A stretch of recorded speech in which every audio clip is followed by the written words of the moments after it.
commitments you gave it to you and to others, but not fulfilled, did not honor. Please listen. Listen, first listen. You don't need to start immediately. Listen. List down. It may be as simple as you committed with your friend, you will get an ice cream, but you did not get, never got it, and college was over. And still you never honored that promise. It can be as simple as that to as big as I'll marry you and we will live happily ever after. You might have married, but after that you may not have lived happily. Whatever commitments, words, promises, you gave it to you and to others and did not honor and fulfill, where you did not restore your integrity, where you have not even completed, please list. See, if you honored, you don't need to pen down. If you have completed with them, saying that I am not going to honor it, you are on your own, I am on my own. Even then, you don't need to pen down. If you neither completed nor honored, please now pen down, make the list. Then we will go to the next step. It's only for you. Nobody else is going to read, so you can write. Be in integrity with this. Please don't be in non-integrity with the process of integrity. Now, do not hide or lie or be in lack of integrity.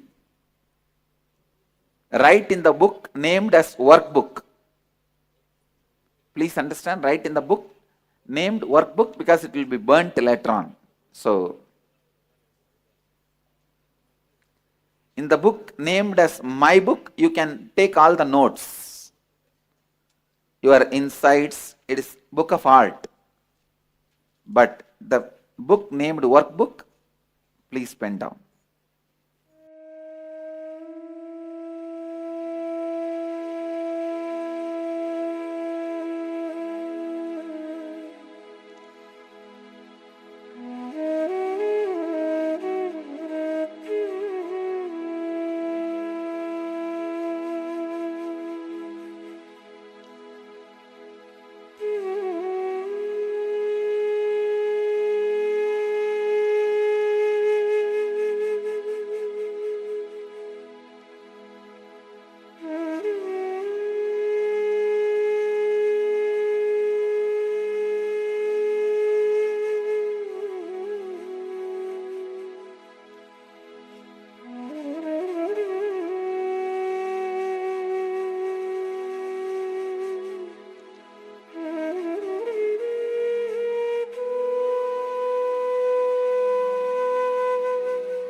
So I request all the participants to relax, come back and be seated.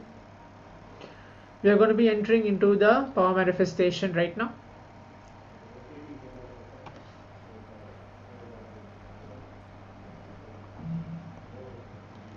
Please come and be seated. If any of the participants are not on the camera, please come on camera and be seated as well. So right now we're going to manifest the power of body scanning. Okay, ability for entering into the day 2. So what we're going to do is we're going to do multiple rounds of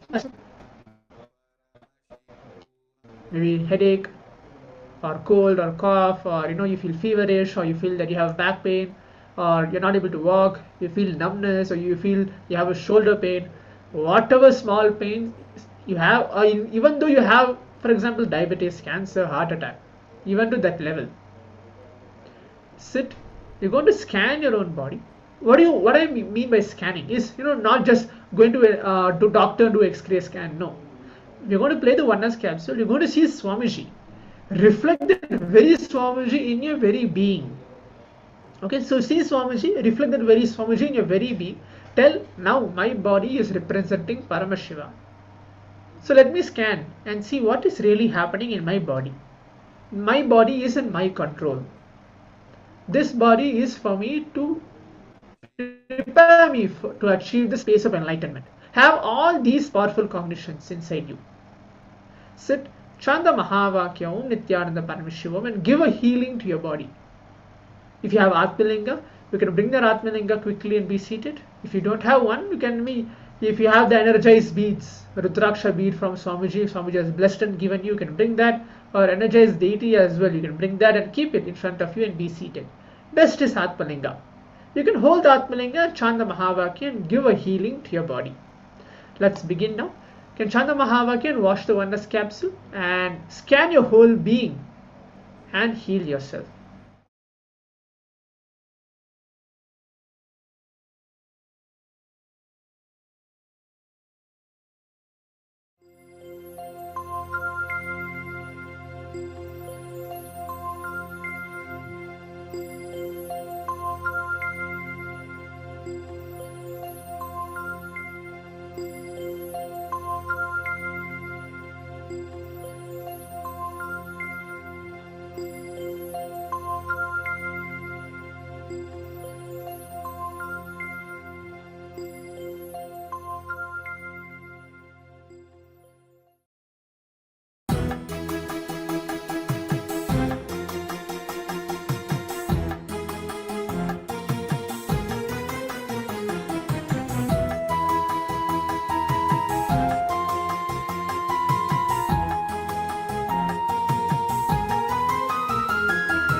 பக்தர் வேண்டும் வரம் தரும் நித்யானந்தன் தரிசனம்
வர்ண ரிஷப வாகனம் பக்தர் வேண்டும் வரம் தரும் நித்யானந்தன் தரிசனம் பாதம் குருநாதன் திருப்பாதம் அதை காணும் சுபயோகம் இன்று கூடும் நித்தியம் பாதம் குருநாதன் திருப்பாதம் அதை காணும் சுபயோகம் இன்று கூடும்.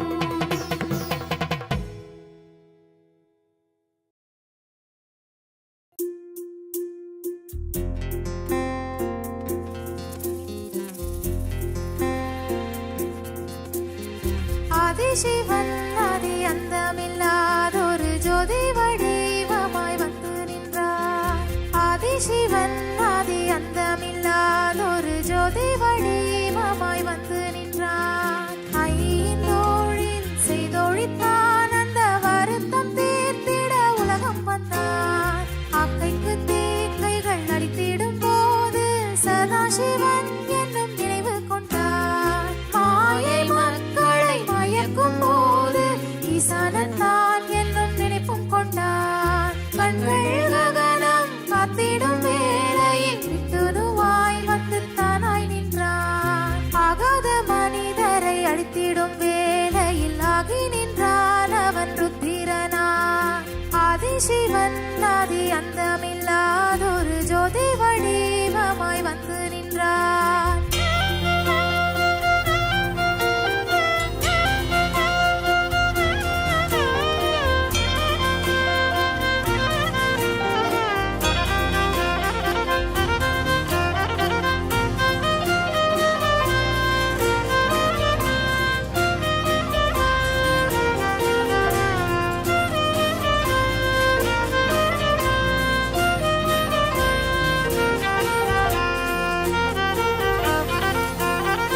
ஆக்கிடும் நன்மை மறந்தேனோ என ஆண்மையின் மீது சந்தேகம் கொண்டான். சந்தேகம் தீர்த்து அப்பன் நீயே என்று சொல்லிடவே வந்த மகள்கள் நாங்கள். புவிக்கு பூரணமாய் வந்த நாதனின் பூரணத்துவத்தின் காரணம் நாம். புவிக்கு பூரணமாய் வந்த நாதனின் பூரணத்துவத்தின் காரணம் நாம்.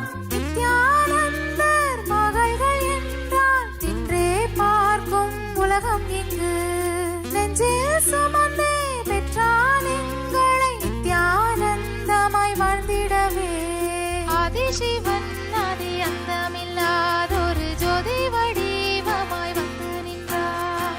ஆதிசிவன் ஆதி அந்தமில்லாதொரு ஜோதி வடிவமாய் வந்து நின்றார்.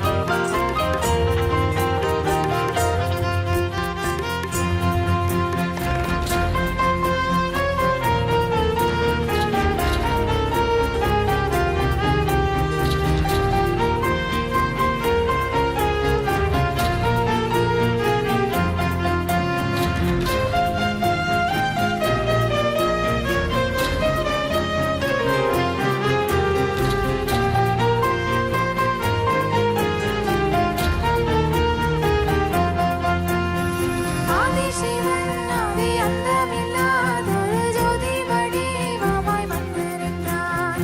ஐந்தொழிலும் செய்தொழித்தான் அந்த வருத்தம் தீர்த்திட உலகம் வந்தான். அக்கைக்கு தீக்கைகள் அழித்திடும் போது சதாசிவன் எனும் நினைவு கொண்டான். மாயை மக்களை மயக்கும் போது ஈசானத்தான் எனும் நினைப்பும் கொண்டான். கண்கள் ககனம் காத்திடும் வேளையில் விட்டுருவாய் வந்து தானாய் நின்றான்.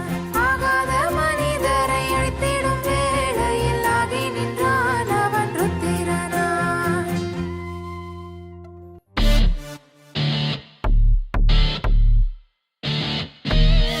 Paramashiva, Paramashiva, Paramashiva, Nityananda, Paramashiva, Paramashiva, Paramashiva Nityananda. No worries, be happy intensely. Enjoy life, enjoy life. No worries, be happy intensely. Enjoy life, enjoy life. Enjoy every moment of life with pure excitement. Always auspicious, always auspicious, always right strategic planning. Ultimate experience every moment. No study, just download from the cosmic archives. No study, just download from the cosmic archives. No greed, no fear, and clutching is the fastest gear. Paramashiva, Paramashiva, Paramashiva Nityananda. Being God, being God, being God. Being God, being God, being God. Nityananda, Paramashiva, hey. Nityananda, Paramashiva, hey. Master of your destiny. Create your reality. Master of your destiny. Create your reality. Beyond space, time, mind, mind. Beyond space, time, mind, mind.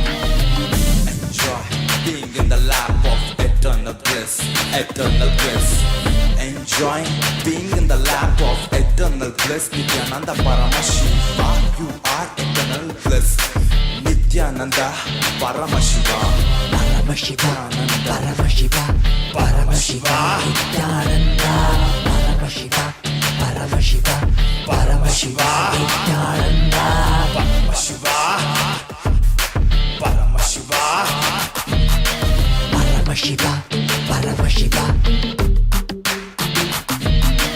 Paramashiva, Paramashiva Nityananda.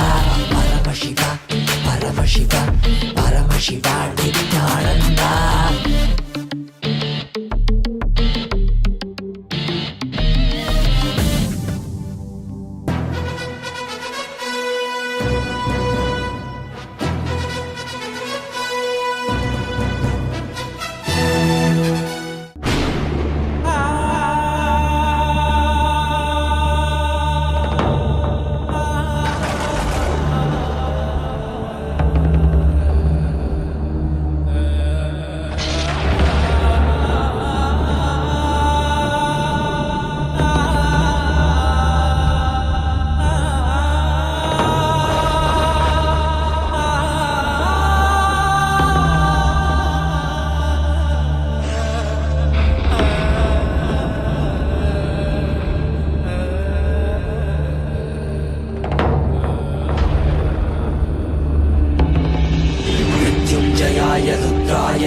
नीलकण्ठाय शाम्भवे अमृतेशाय सर्वाय महादेवाय ते नमः। मृत्युञ्जयाय रुद्राय नीलकण्ठाय शाम्भवे अमृतेशाय सर्वाय महादेवाय ते नमः।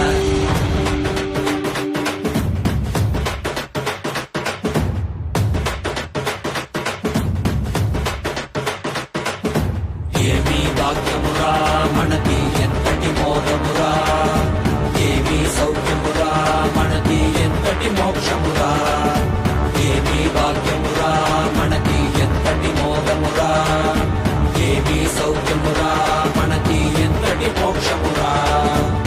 పరమశివుడేరా స్వామి మనవాడేరా, కైలాస నుంచి వచ్చిన మన తోడేరా, నిత్యానంద పరమ శివమేరా, నిత్యానంద పరమ శివమేరా, మనవాడే మన తోడే మన స్వామి వచ్చాడురా, మనవాడే మన తోడే మన స్వామి పాద కమల శరణం। ఏమీ భాగ్యమురా మనకి ఎంతటి మోదమురా, ఏమీ సౌఖ్యమురా మనకి ఎంతటి మోక్షమురా, ఏమీ భాగ్యమురా మనకి ఎంతటి మోదమురా, ఏమీ సౌఖ్యమురా మనకి ఎంతటి మోక్షమురా।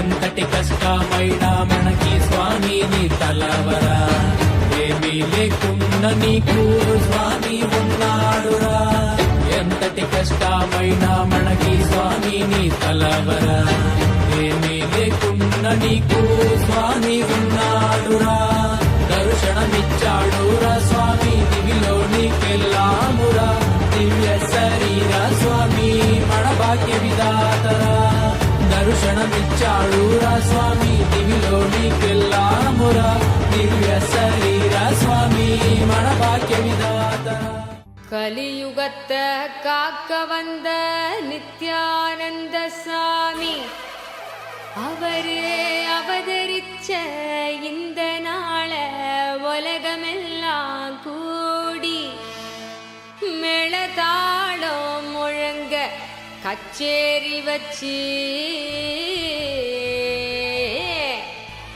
ஆனந்தமா போற்றி பாடி கொண்டாடுங்கடி.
தெய்வீகமா மாற்றிவிட மன எண்ணும் அந்த எண்ணும் அதை தாண்டும் நிலை காட்டிவிட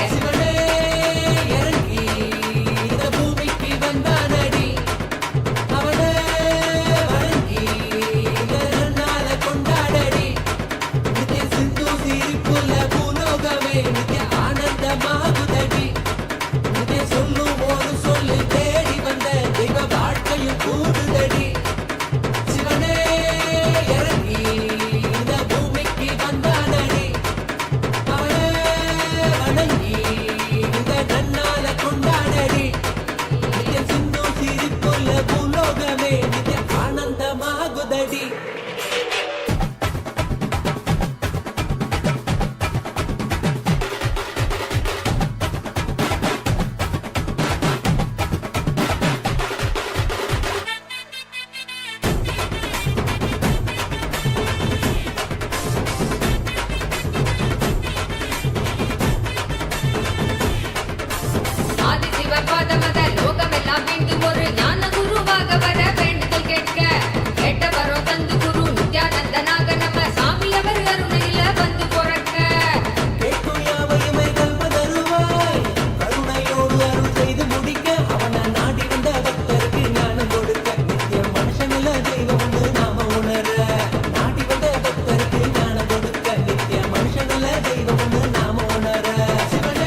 வர்ண ரிஷபவாகனம் பக்தர் வேண்டும் வரம் தரும் நித்யானந்தன் தரிசனம் பாதம் குருநாதன் திருப்பாதம் அதை காணும் சுபயோகம் இன்று கூடும்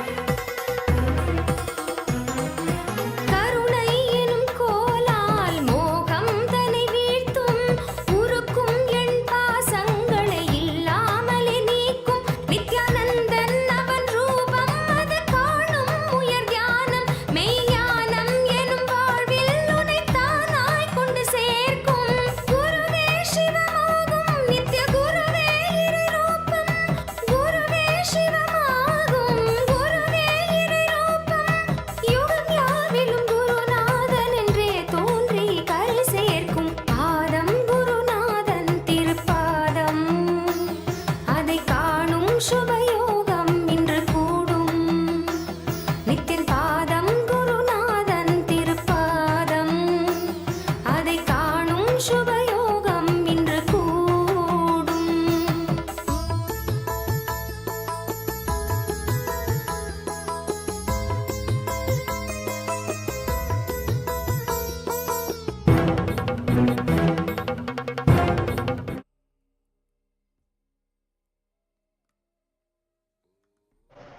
Yes, now how many of the participants, have felt the intense healing within themselves? I think it was close to 21 minutes of the power manifestation which we had.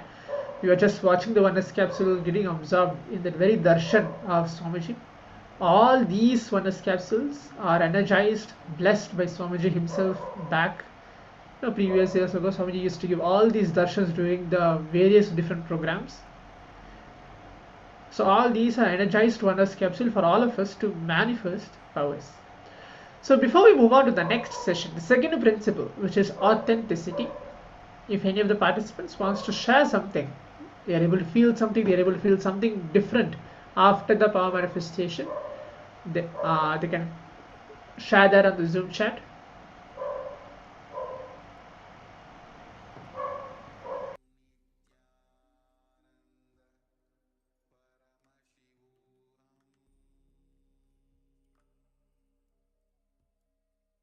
Okay.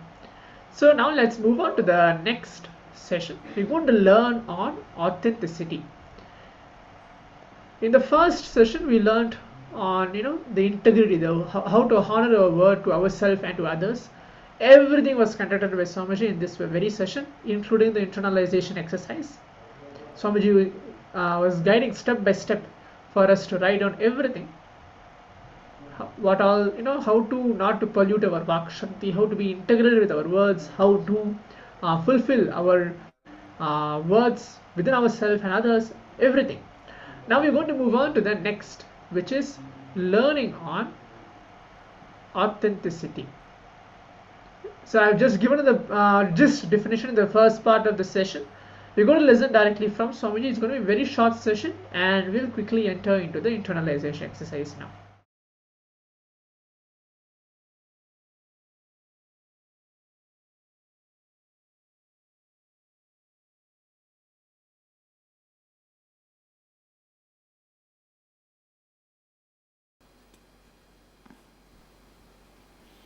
I'll expand on the second principle.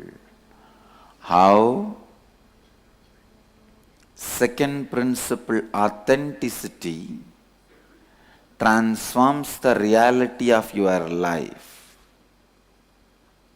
First line, first tattva you need to know is whatever you experience as reality is only possibility.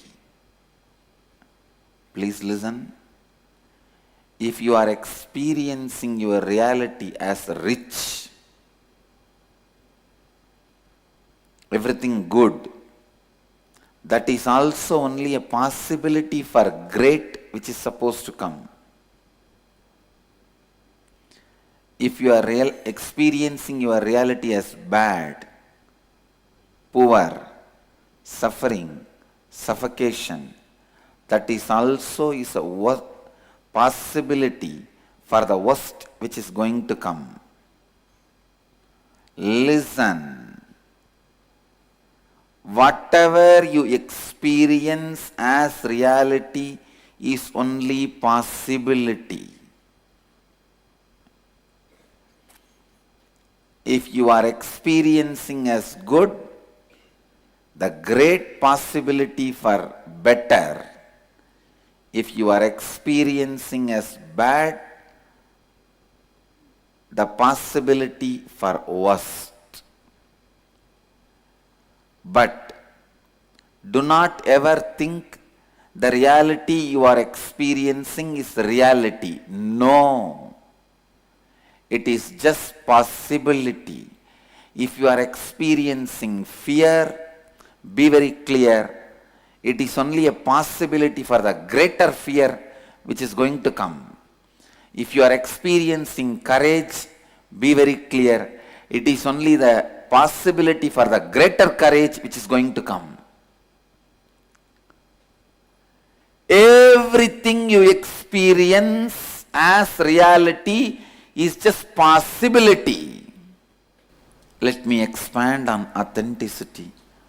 Authenticity means the state where you are established in the peak of your capability, your possibility, and you respond to life from who you perceive yourself to be, the inner image, and peak in the outer image, and establishing yourself in peak in others' image about you.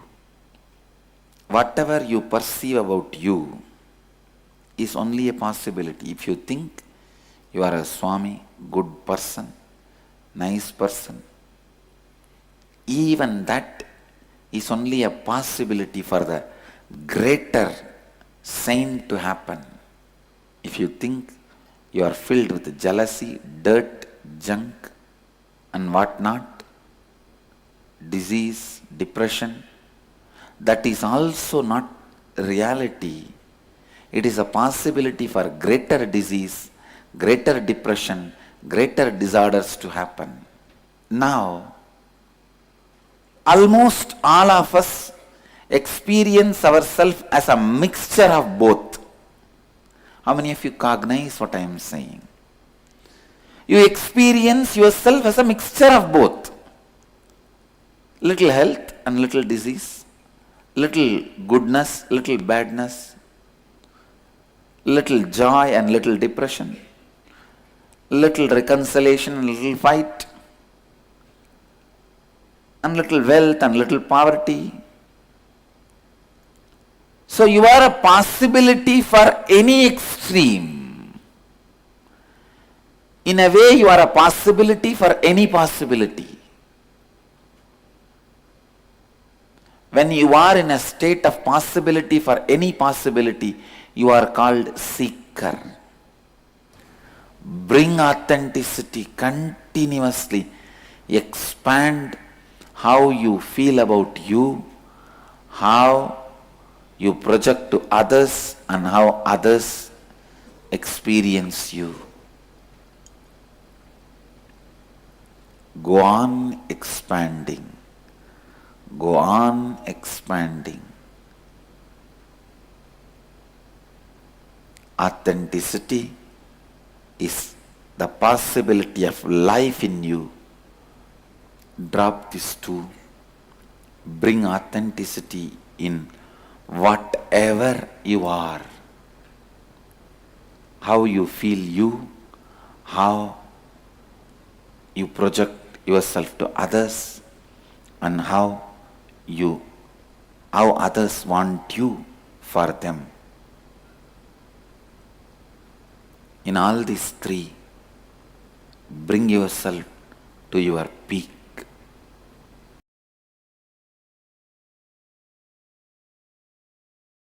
When you bring authenticity to your thinking, please understand,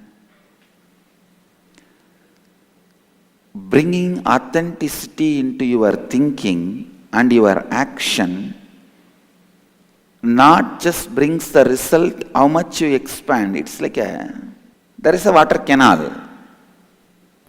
You remove only 2 feet mud which is covering the canal. Are you going to get water only for 2 feet land? The mud which is obstructing the canal, see there is a water canal, 2 feet high bund is there, mud which is obstructing the water flowing in that canal. If you remove the 2 feet mud, are you going to get water only for the 2 feet land? No. It is going to be flooded into 200 acre. Same way, when you practice authenticity, for example, morning you do 24 Surya Namaskar. You decide to bring authenticity in your action. Make it as 54. Don't think you are going to have the benefit of only that extra 29 Surya Namaskar. No. Your whole body is going to respond to your authenticity. You are going to have hundreds of many other extraordinary powers by that authentic decision. Don't think, if I do 24 Surya Namaskar, I will build 16-inch muscle. If I do 54 Surya Namaskar, I will build 17-inch muscle. No! Authenticity does not bring results in proportionate level. It brings results in exponential level. That is what you need to learn, because inauthenticity is not functioning based on mathematics. Inauthenticity is a blockage. There is a water canal. The entrance of the water canal is 2 feet wide, and the 2 feet wide is covered by 2 feet height mud. If you remove the 2 feet wide mud, you may remove 2 cubic feet mud. Removing the 2 cubic feet mud is not going to help only to reach water to 2 cubic feet. You can't say, all right, I removed 2 cubic feet mud, so now water will come for 2 cubic feet. No. It is going to reach to 200 acres. Because inauthenticity works as a blockage. It does not function in mathematics logic. The logic of maths. So when you become authentic, the result is not mathematical. It is exponential.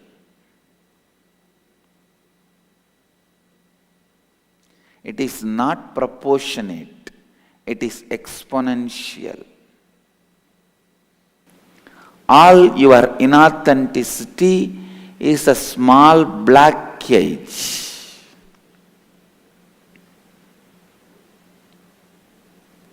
If you make your Surya Namaskar from 24 to 54, you are not going to have the benefit of just extra 29 Surya Namaskar. No, your body will enter into a different space. Whole day you will be in that authenticity. In every step you are doing, you will be in that authenticity. Every action you take, every thinking happens in you, every step of your life, you will be in that authenticity. The power of authenticity brings unknown energies awakened in you, capabilities awakened in you.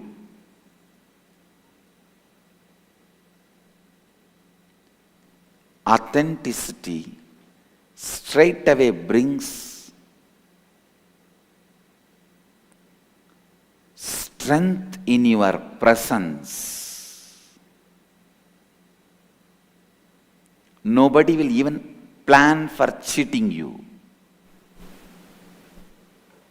I go around everywhere wearing so much of gold.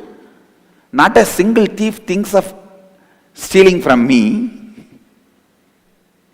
Because he knows it will be too costly mistake. Even 2-gram chain, 3-gram chain, people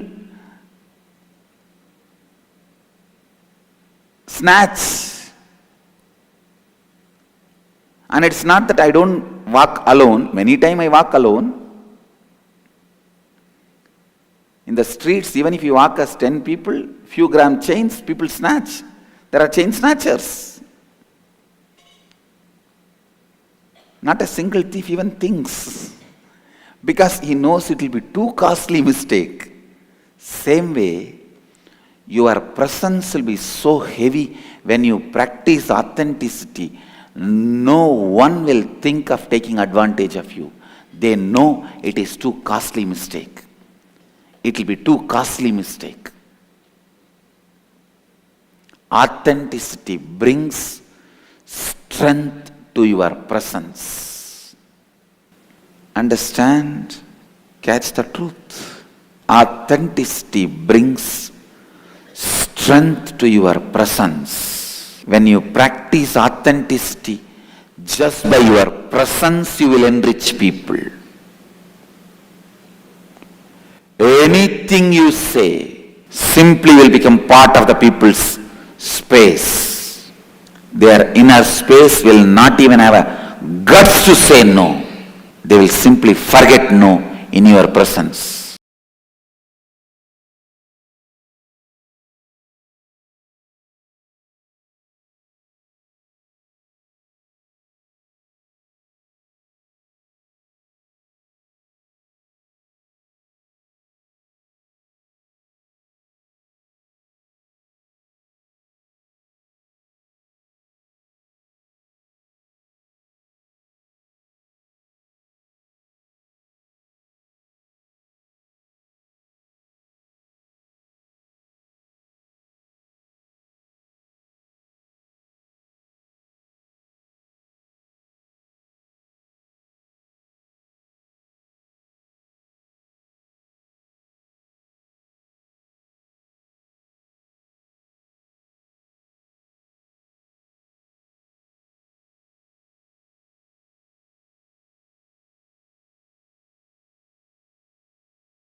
Yes, I hope all the participants now understood the revelations Swamiji himself spoken on the subject of authenticity.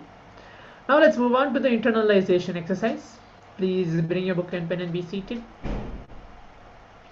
So authenticity means living at your peak. Whatever you believe is you, what you project as yourself to others, how you fulfill others' expectation about you, how you experience life for yourself, living at your peak in every dimension of yourself is authenticity.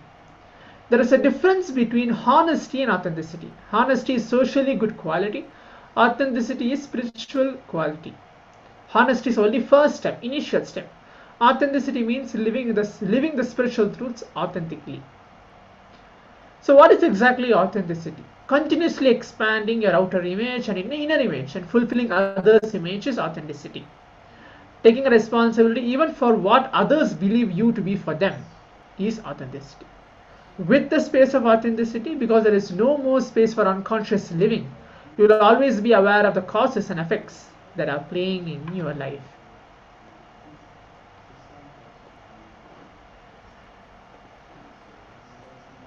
So authenticity destroys your fear of failure.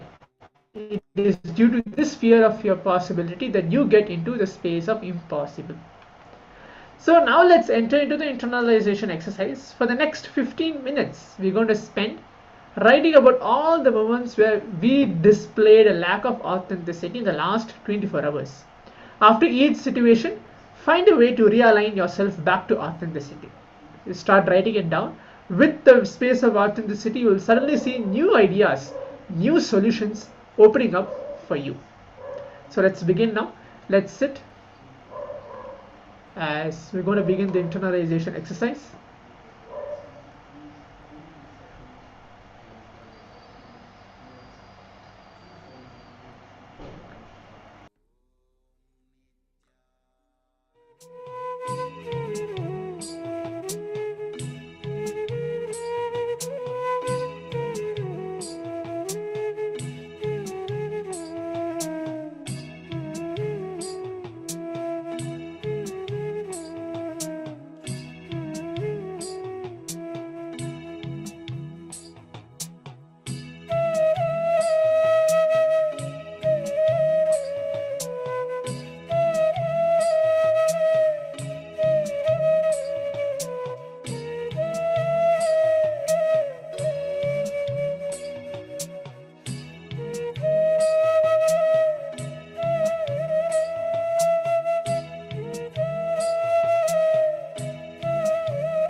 Yes. So now with this beautiful internalization exercise, where we have understood what authenticity is, now let us manifest the powers of Paramashiva. You're going to be manifesting the power of body scanning, the next level, where you're going to be scanning the fundamental principles and scanning yourself. So let us now begin with this power manifestation. So it is very simple. First, you are going to look into yourself and you're going to scan yourself basically. So this is the power that we are going to be doing. And before we do this, make sure first you just pen down the ailments that you're already aware of that are there in your body. Anything which you are aware of, you can write it down and keep it on a piece of paper or wherever. Next, close your eyes and intensely start visualizing Swamiji in your third eye. Then chant the Mahavakya, Om Nityananda Paramashivoham. Yesterday, all of us were initiated into the Mahavakya. So, using that mantra, or at least being in the listening to the Mahavakya, we are going to be playing. Request Swamiji to show the words that are there in your body. Show all the details of the ailments that are there in your body. And then at the end of the manifestation, you can verify what you have seen. And you can also write down anything else different that you have seen. Let's now begin the manifestation.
காணும் பொருள் யாவிலும் நித்தியன் ரூபம் தெரிவதும் கேட்கும் ஒலியோ அவன் உபதேசமாவதும் காணும் பொருள் யாவிலும் நித்தியன் ரூபம் தெரிவதும் கேட்கும் ஒலியோ அவன் உபதேசமாவதும் பிறவி கொண்டதன் பொருள் யாவும் உணர்த்திடும் ஜீவன் முக்தனாய் நம்மை வாழ வைத்திடும் ரிஷப வாகனத்தில் நித்யானந்தன் தரிசனம் உயிர் யாவையுமே வேறென்ன வேண்டிடும் பாதம் குருநாதன் திருப்பாதம் அதை காணும் சுபயோகம் இன்று கூடும் நித்யன் பாதம் குருநாதன் திருப்பாதம் அதை காணும் சுபயோகம் இன்று கூடும் நித்தியன் தோன்றி அருள் தரும் ஸ்வர்ண ரிஷப வாகனம்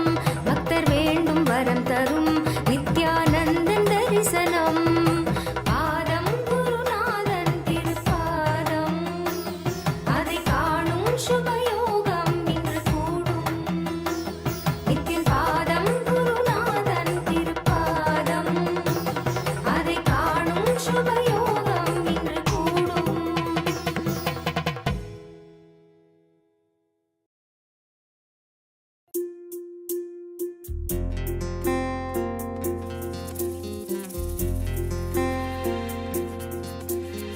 ஆதிசிவன் ஆதி அந்தமில்லாதொரு ஜோதி வடிவமாய் வந்து நின்றார். ஆதிசிவன் ஆதி அந்தமில்லாதொரு ஜோதி வடிவமாய் வந்து நின்றார். ஐந்தோழின் செய்தொழித்தான் அந்த வருத்தம் தீர்த்திட உலகம் வந்தான். அக்கைக்கு தீக்கைகள் அடித்திடும் போது சதாசிவன் என்னும் நினைவு கொண்டார். மாயை மக்களை மயக்கும் போது ஈசானன் தான் என்னும் நினைப்பும் கொண்டான். கண்கள் ககனம் காத்திடும் வேளையில் வித்துணுவாய் வந்து தானாய் நின்றான். ஆகாத மனிதரை அழித்திடும் வேளையில் ஆகி நின்றான் அவன் ருத்திரனான். ஆதிசிவன் ஆதி அந்தமில்லாதொரு ஜோதி வடிவமாய் வந்து நின்றான்.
Paramashiva, Paramashiva, Nityananda. Paramashiva, Paramashiva, Paramashiva, Nityananda. No worries, be happy intensely. Enjoy life, enjoy life. No worries, be happy intensely. Enjoy life, enjoy life. Enjoy every moment of life with pure excitement. Always auspicious, always auspicious, always right strategic planning. Ultimate experience every moment. No study, just download from the cosmic archives. No study, just download from the cosmic archives. No greed, no fear, and clutching is the fastest gear. Paramashiva, Paramashiva, Paramashiva, Nityananda. Being God, being God, being God. Being God, being God, being God. Paramashiva, Paramashiva, hey. Paramashiva, Paramashiva, hey. Master of your destiny. Create your reality. Master of your destiny. Create your reality. Beyond space, time, mind, mind. Beyond space, time, mind, mind. Enjoy being in the lap of eternal bliss, eternal bliss. Enjoying being in the lap of eternal bliss. Nityananda Paramashiva, you are eternal bliss. Nityananda Paramashiva, Paramashiva, Paramashiva, Paramashiva, Nityananda Paramashiva, Paramashiva, Paramashiva, Nityananda Paramashiva, Paramashiva, Paramashiva, Paramashiva, Paramashiva, Paramashiva, Nityananda Paramashiva, Paramashiva, Paramashiva, Nityananda.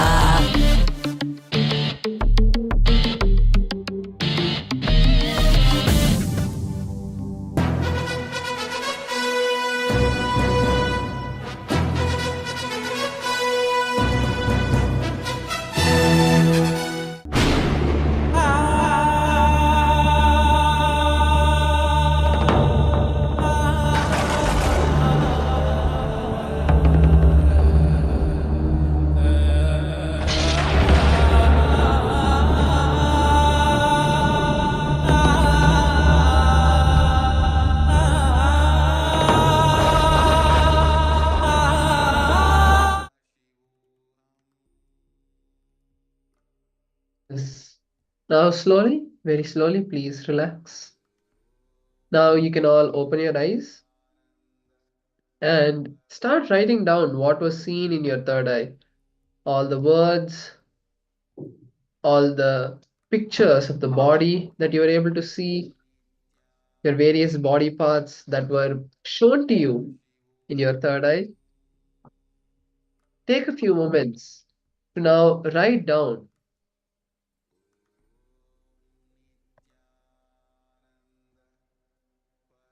You can also share your experience in this Zoom chat and let us know also what you were able to see, if you were able to see anything, or if you're not able to see anything at all.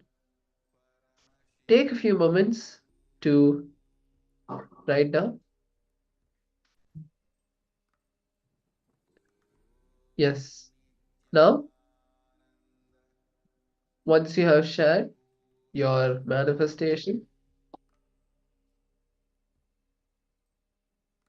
we'll be now moving into the next session. So the next session now that we are going to be entering into is about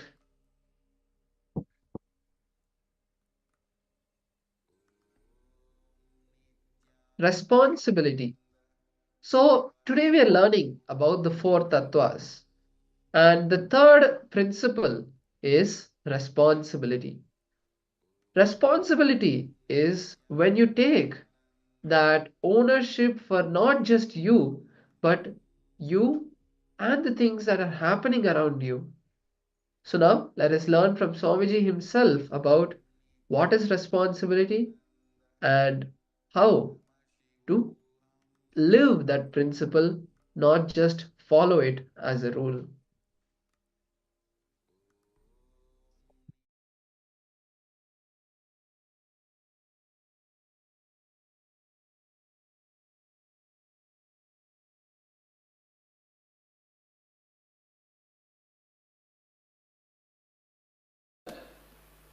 responsibility in your being means the space from which you cognize, carrying responsibility in that zone. Please listen. If you don't feel you are responsible for something, you don't even think in that line. If you feel you are responsible for something, only then you will even look into that part of your life. I'll give you one example. The TV channel headlines reads, bomb blast, 172 people dead. 2 ministers are injured. You will jump up and see where? Iran. You will settle down. How many of you experienced this? Means what? You feel you are responsible only for India or your state where you are. You don't feel responsible for the whole world. Restricting your being feeling responsible is what I call conditioning. Every guy preaches patriotism, tries to condition your responsibility to that country. Every man tries to teach religion, conditions you, restricts your responsibility to that religion. Every person tries to teach you a language or the language-based affiliations.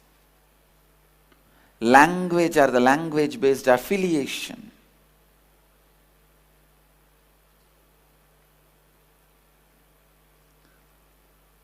Tries to restrict your responsibility to that language-speaking people. Please listen. I am not against love for a country, love for a religion, love for a language, but I am against restricting yourself only to that. Restricting yourself only to that. I am against reducing your responsibility only towards that. Understand? Restricting your responsibility should never be allowed. You are a human being. You are responsible for the whole cosmos, not just planet Earth. If you have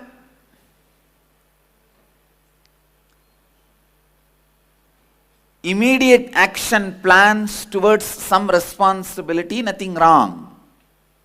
But you not feeling responsible for the whole is seriously wrong. Your being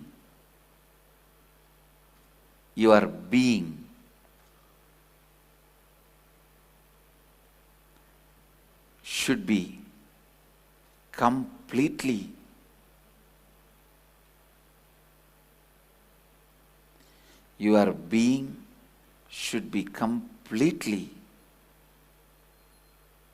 taking responsibility for everything. Listen. When you carry responsibility in your being, please listen, that very carrying responsibility in your being will raise you to a totally different level. I'm really telling you, feeling responsible makes you hero. Not feeling responsible makes you a comedian. It is feeling responsible that decides whether you are a hero or comedian in the life. A being without feeling responsible is a useless being. Filled with responsibility is the most powerful energy. Being feeling responsible is an energy center. Listen. Even when you go near that being, you will catch that responsibility. You will catch that feeling. Understand? Feeling responsible in your being. I can give you all this as a very powerful technique.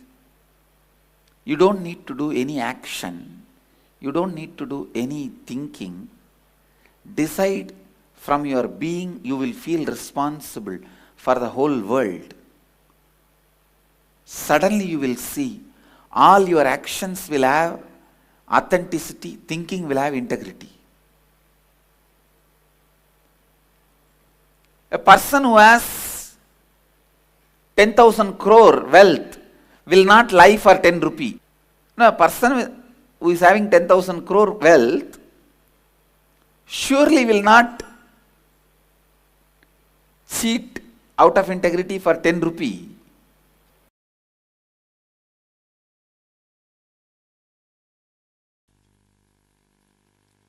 Any fellow feels the ownership. Let me describe. Ownership is formed without any bone structure by continuous action. Your actions are like flowers. Ownership is like a thread. If the ownership thread is used and actions are stitched and tied, it is ego, garland of ego. Never the real ownership happens in that way. Real ownership is flowers are arranged so thoroughly in such packed way, it looks like a garland without the thread. Is ownership.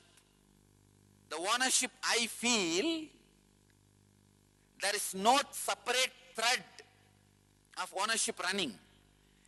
Continuous actions performed so meticulously, perfectly, constantly creates the feeling as if all these flowers are looking like garland, but they are not tied.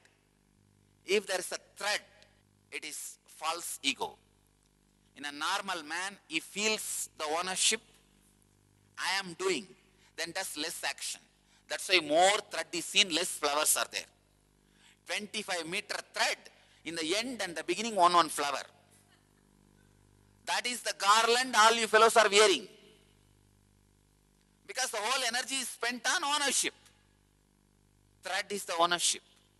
A real ownership is constant actions done in perfection. Yogaha karmasu kauchalam. Constant actions performed in perfection, in continuum, creates the feeling of ownership for others, not for you, is real ownership.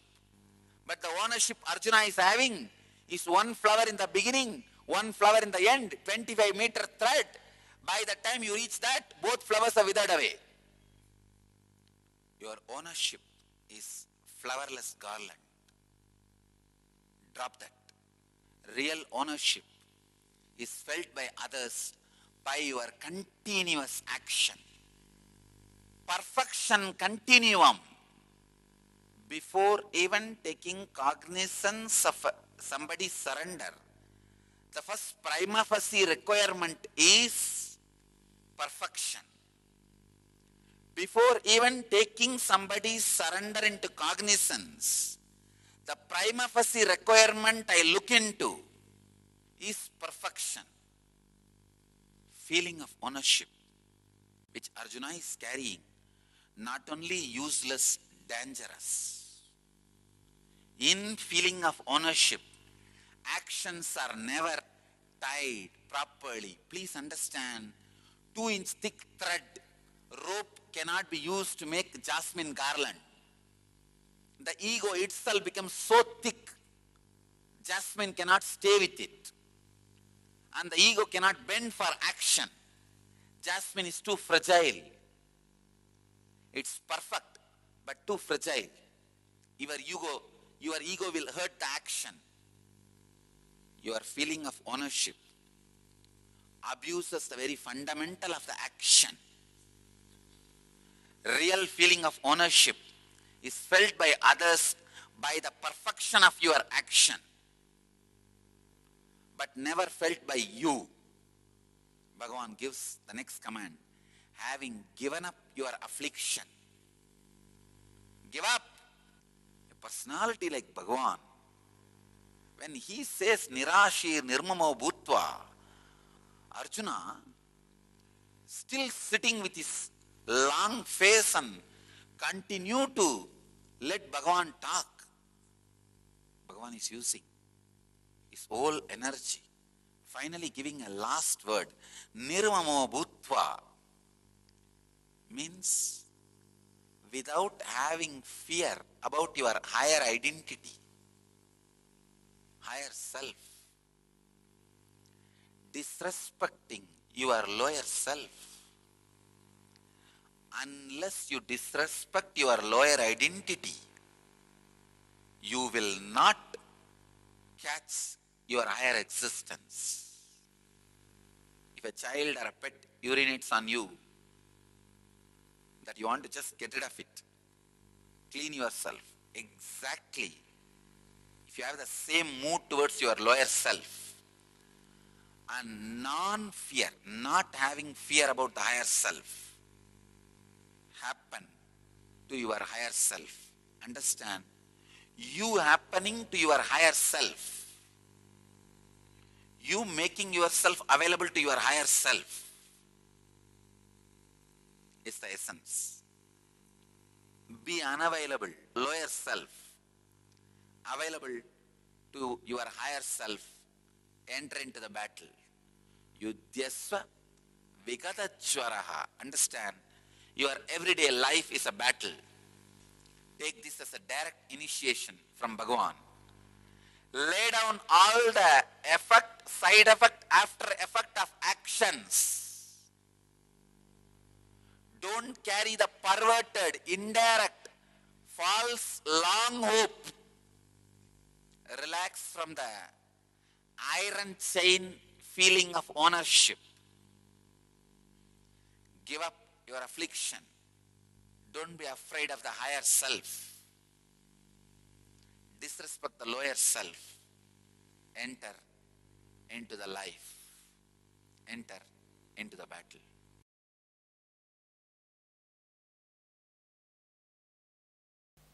Responsibility is living and operating from the understanding that you are the source of, and therefore you are responsible for all happenings in and around you in your life. Let me repeat once more. Responsibility means living and operating from the understanding that you are the source of, and therefore you are responsible for all the happenings. Because you are the source of all the happenings in and around you in your life, you are responsible for all the happenings in and around you in your life. I feel like I am taking the inner awakening next level. In and around you, So you are responsible for all the happenings in and around you. Now clear? No, it's so beautiful to drill this tattva into your bone marrow.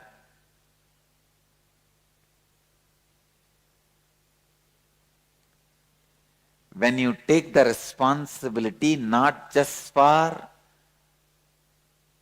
your image about others, but also others' image about you, you expand. I tell you, you express miracle powers in you. This is the science of siddhis.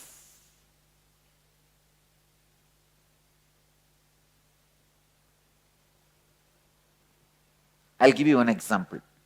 If you want the miracle power of floating on the water, first do one thing. Collect few people with whom your anyakara, your image about them is complete and their image about you is complete. Means either you fulfill what they expect from you or you complete what they expect from you. The complete alignment is there. So sit as a group and declare to them authentically with integrity, I am going to float on the water. Please understand. Keeping Kala Bhairava as witness, I am teaching you the science of miracles. Have few people with whom you are complete and they are complete with you, and declare, I am going to float on the water. Authentically decide you are going to do it. I promise that power will start expressing from you. Because all miracle powers start expressing when your image about others and others' image about you is complete in your life.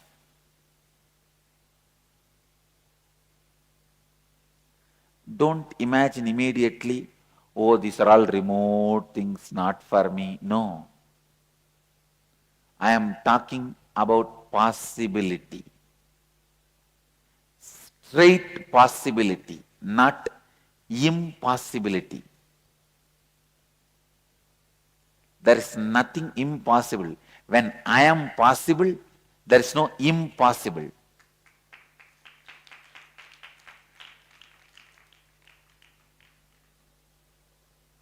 No, I am not giving this as a quotation for clapping and just dumping it in a Facebook. No. It's for you. When I am possible, how can be impossible? Anything be impossible. I, the greatest miracle of life.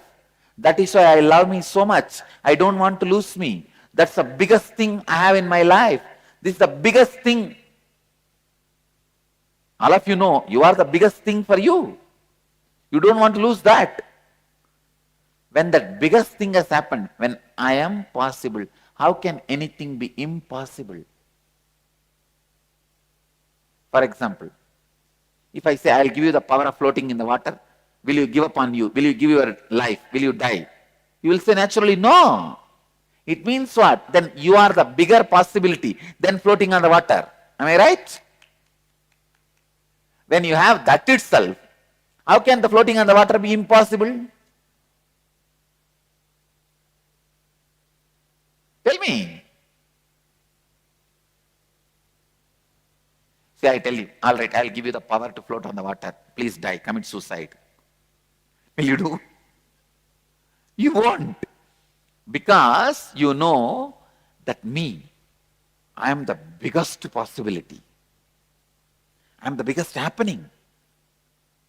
How can I give up that just for floating on the water? Then, when that big possibility itself has happened, why can't the floating on the water can happen?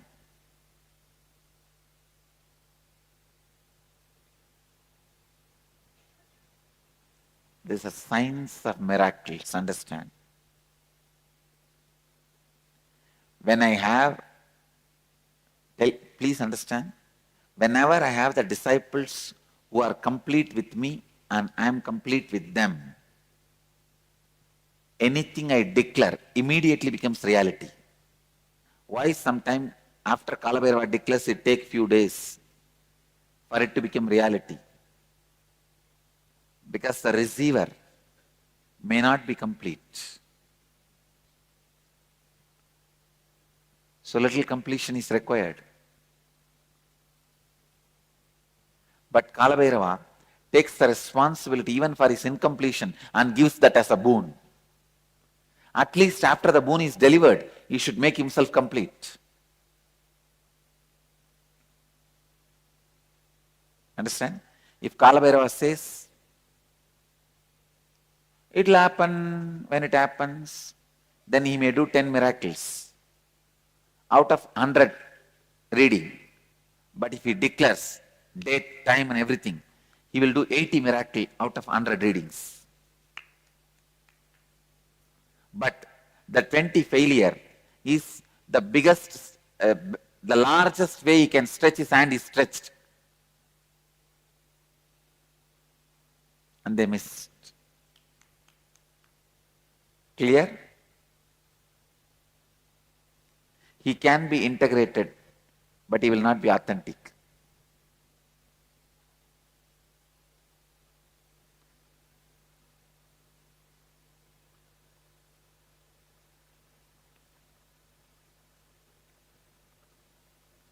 Anybody has a doubt?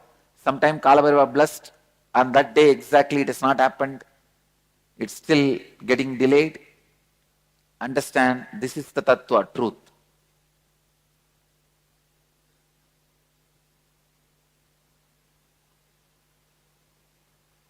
Understand? I'm not justifying, I'm just telling you the truth.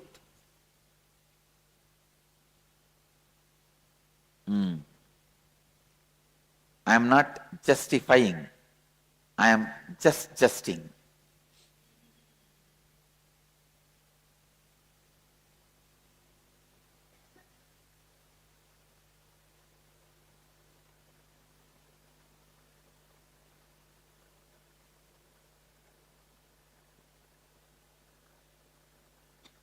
Justifying happens after failure, adjusting happens before entering, justing happens to be the truth.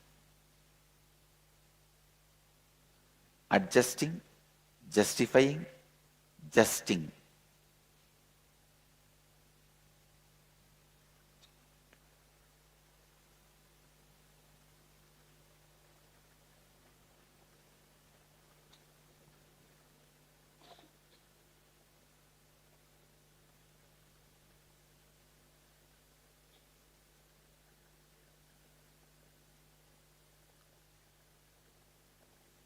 Usually, you take responsibility based on your understanding of the peak of your energy.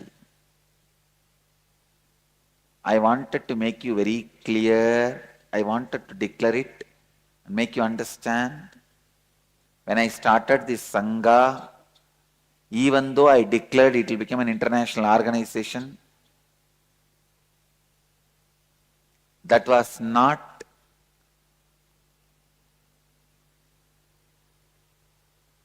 the peak of my energy at that time. But I declared authentically and decided to stretch me to that.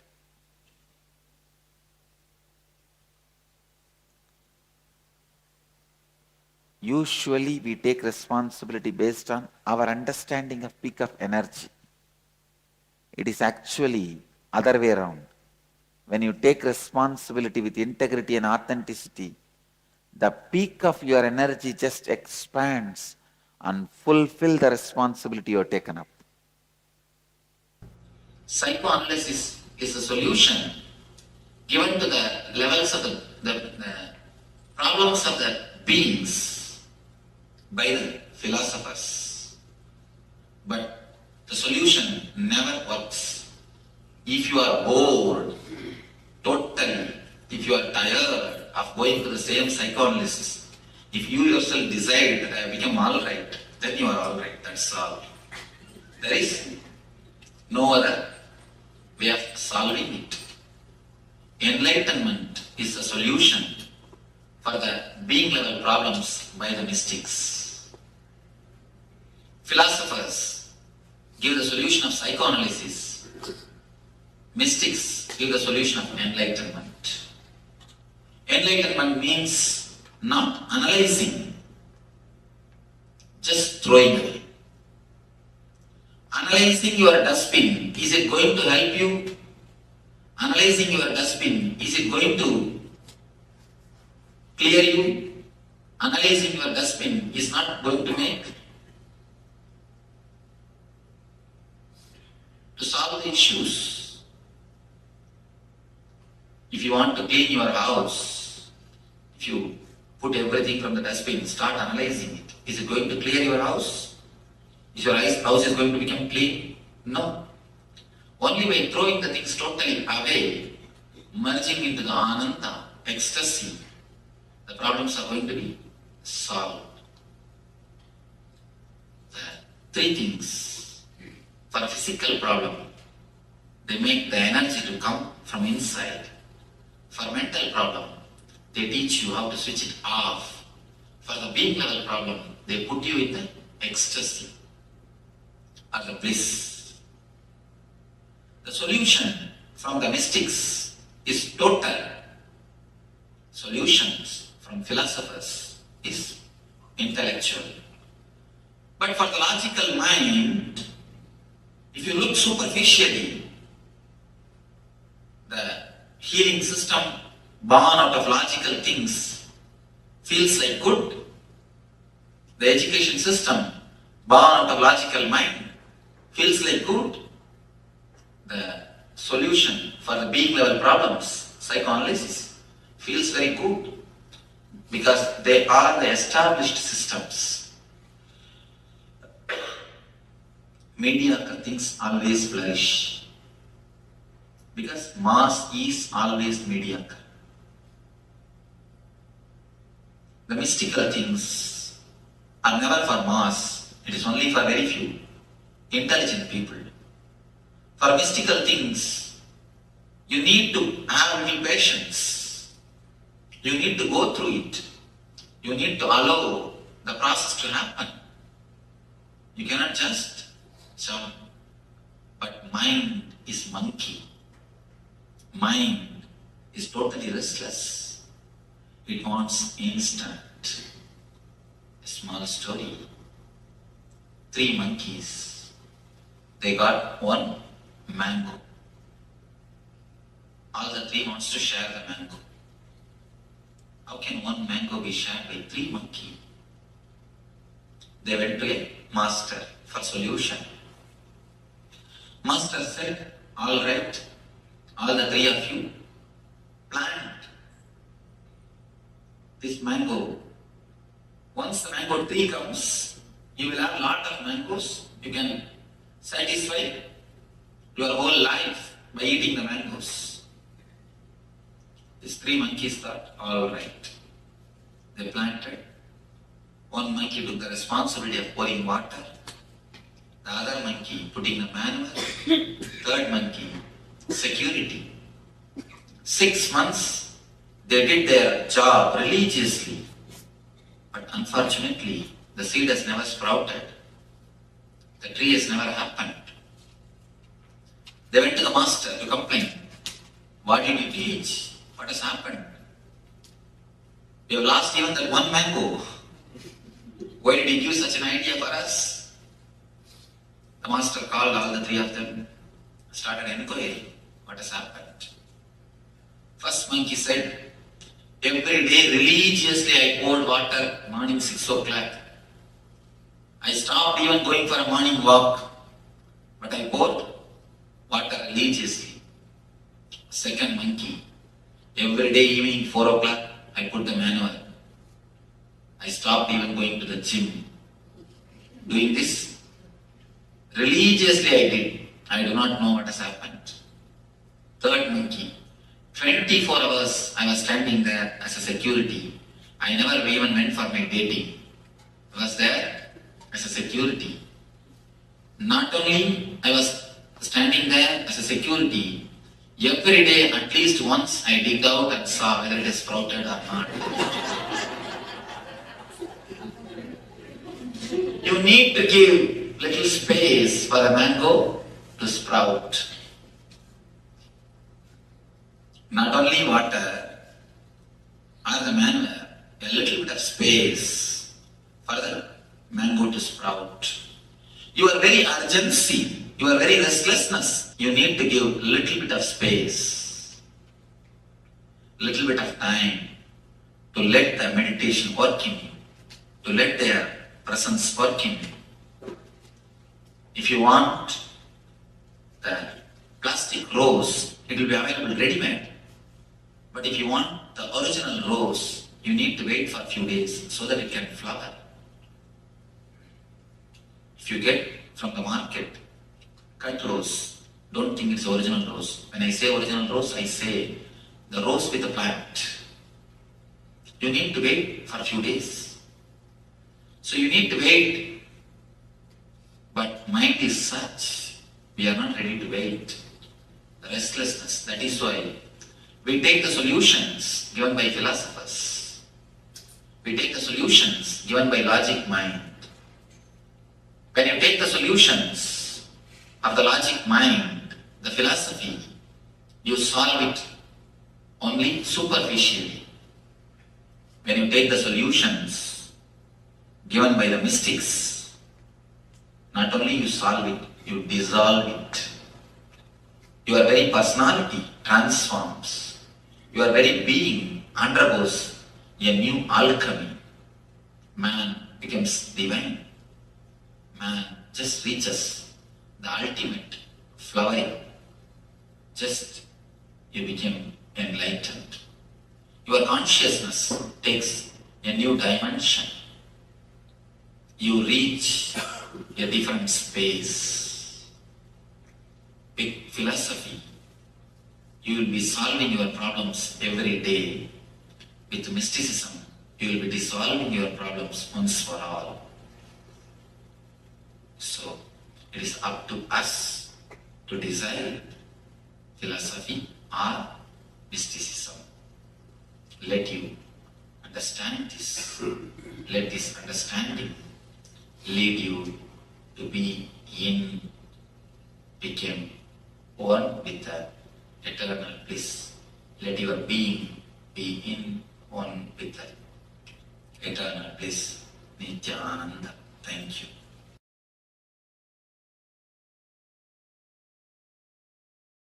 If I am giving that as answer, it is only an all-encompassing answer. Stage intellectual stunt.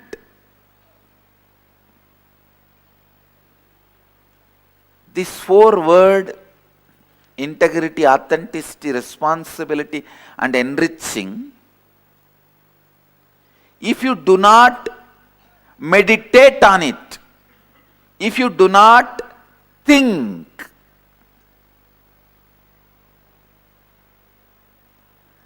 these 4 words can be just like Buddha's answer. Desire is the root cause of suffering. What will you do with that answer? Tell me, can you give up all the desires? That is why people decide living with the desires and having some suffering is much better than throwing away all the desires. Because now when you try to throw away all the desires, that becomes one more problem. You get into one more impracticality.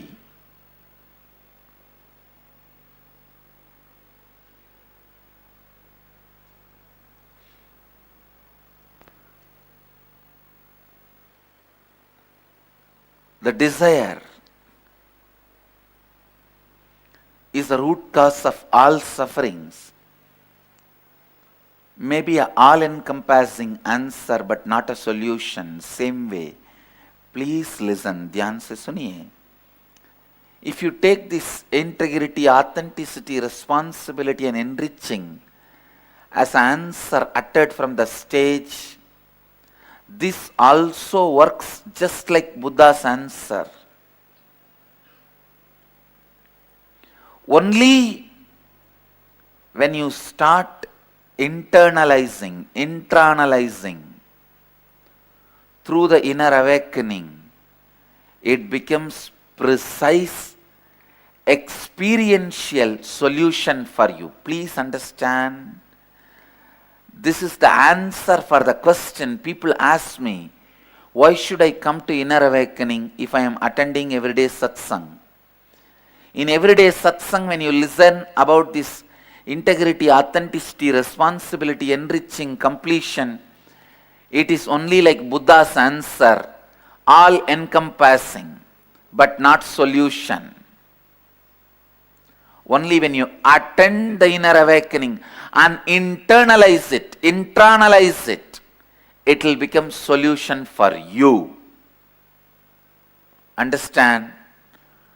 All encompassing answers are good entertainments, but will not lead you to enlightenment.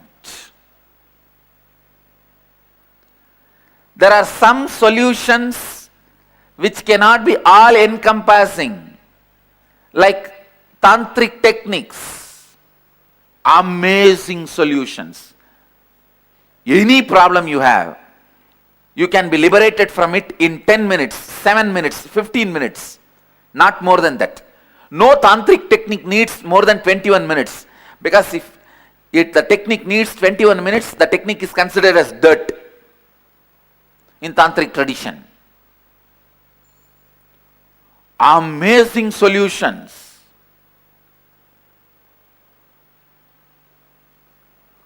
Such easy solutions.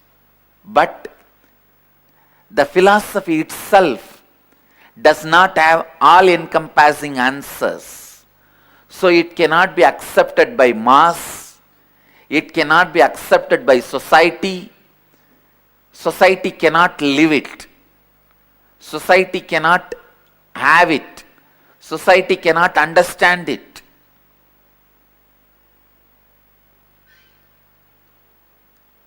However powerful the root pattern can be, Tantra can finish it off in less than 5 minutes. Less than 5 minutes. A man can become an eternal brahmachari. Even from his consciousness, the sex will be wiped out. Just by the techniques which you may need to practice for 3 minutes, 4 minutes. But it has no all-encompassing answers. It only has a precise solution. The precise solutions suffer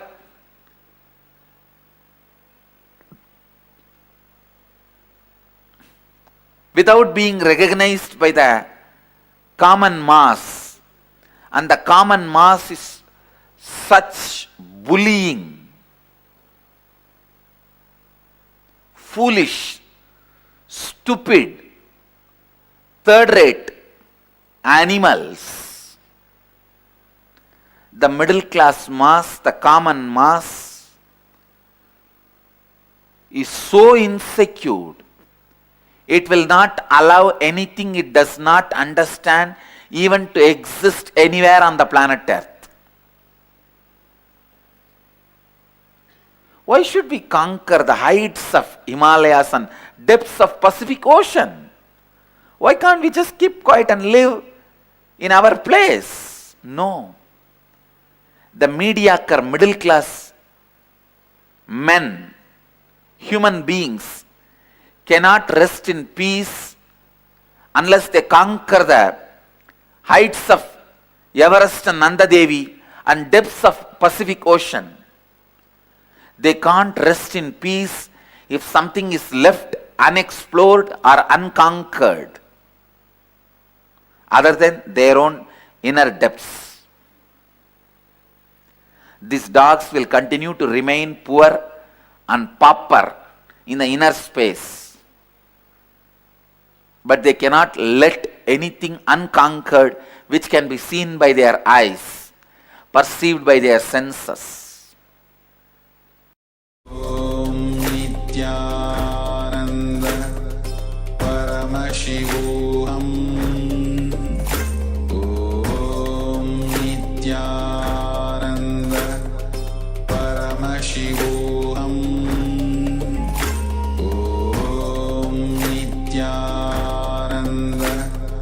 Paramashivoham.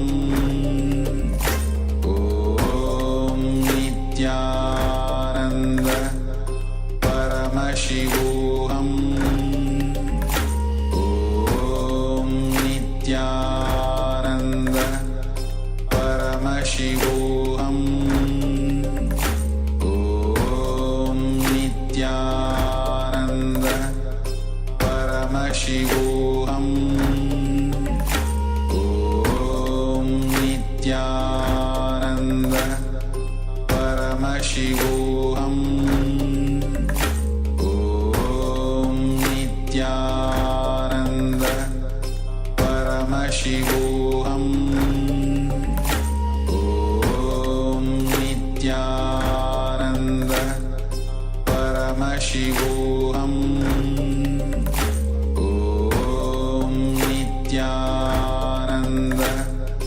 Paramashivoham.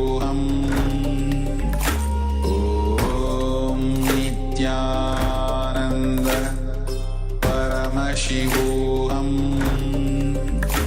Om Nityananda Paramashivoham. Om Nityananda Paramashivoham. Om Nityananda Paramashivoham. Om Nityananda Paramashivoham. Om Nityananda Paramashivoham. Om Nityananda Paramashivoham. Om Nityananda.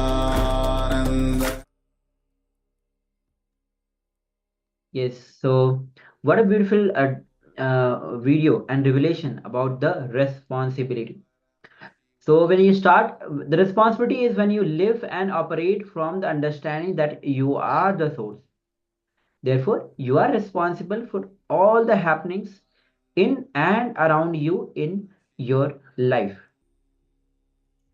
So with this, we'll be entering into the internalization exercise so that you can internalize, because someone said, unless you internalize the integrity, authenticity, enriching, and responsibility, it is not going to become your experience. Only when you start internalizing, it becomes your experience.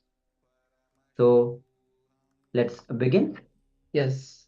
So some powerful cognitions that we should take away from this responsibility session. Swamiji first said that living and responding to life from the truth that you are the source of everything. Therefore, you are responsible for all happenings in and around you. Responsibility means feeling responsible for everything that is happening. When you take up responsibility, you begin living life. When you sit with this responsibility in your Ananda Gandha, you will see that your Kundalini awakens and it sends a strong wave to the cosmos, and your words change the world.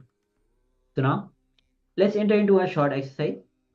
Start writing whatever is happening in your life and whatever you feel you are responsible for, whatever you feel and you are not responsible for. So this is going to be the first step. So I request all the participants to pen down all the things, all the happenings in your life for which you are responsible, and all the happenings, all the feelings that you feel that you're not responsible for. Second point is, for all the happenings you think you are not responsible for, visualize and write down what will happen to those areas if you actually take the responsibility with power and completion. And the third step is going to be for all the situations in your life where you experience conflict, visualize taking responsibility and write down what will be the thoughts, the words, and the actions you will now have in same situations. So, an important thing that we need to understand is when you're writing down the first step and the second step, do not write down absurd or things that you are not in your cognition. What does that mean? For example, do not write down that I am not taking responsibility for all the trash that is being collected in the world or all the pollution that is being sent into the oceans. As of today, do you even hold that in your cognition? Yes, at one point, we have to take responsibility, but it is a step by step process. Unless we take the first step today, we will not take the 100th step. So make sure that you write down the areas and the aspects of the life that is directly connected to you. For example, you are not taking responsibility for your family. That is something you know that you can do, whether it's going to a job or it is learning some new skills or it is even helping your siblings, whatever it may be, in the areas of your life where you know that you can take responsibility, write that places which you're not doing now. So the same for the step 2. So make sure that you write down responsibility, what responsibilities you are not taking and which are you are taking. So let's begin this process now.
Yes. So now let us move into the power manifestation. So now we are going to be moving into the next level of power of body scanning. This time we are going to be scanning for our blood pressure. So for this power, the steps that you need to do is very simple. Make sure that you have a, a blood pressure scanner. For example, a phone could scan your blood pressure, and if you have the BP meter, that is also fine. If you don't have both, that's perfectly fine. You can just use your fingers and feel your pulse. If your pulse is getting stronger or weaker, but if you have a smartphone that can scan your blood pressure, or if you have a blood pressure meter itself, that is perfectly fine. So once you have that, do not take the base measurement.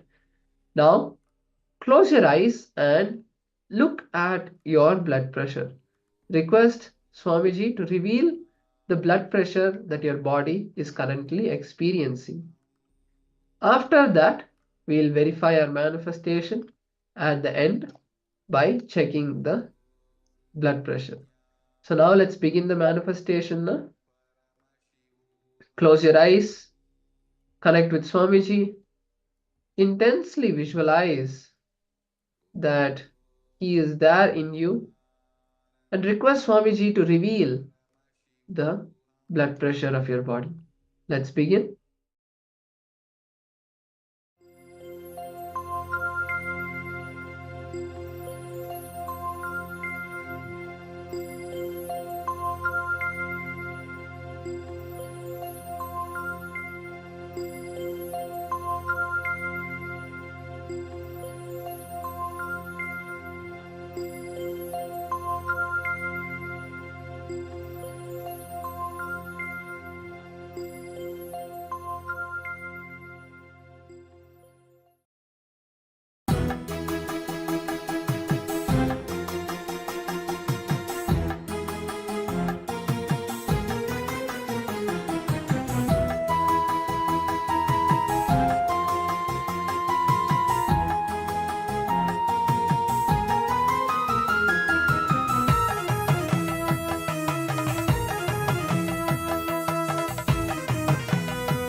Adhisivan ஆதி அந்தமில்லாதொரு ஜோதி வடிவமாய் வந்து நின்றார். ஆதிசிவன் ஆதி அந்தமில்லாதொரு ஜோதி வடிவமாய் வந்து நின்றார். ஐந்தோழில் செய்தொழித்தான் அந்த வருத்தம் தீர்த்திட உலகம் வந்தான்.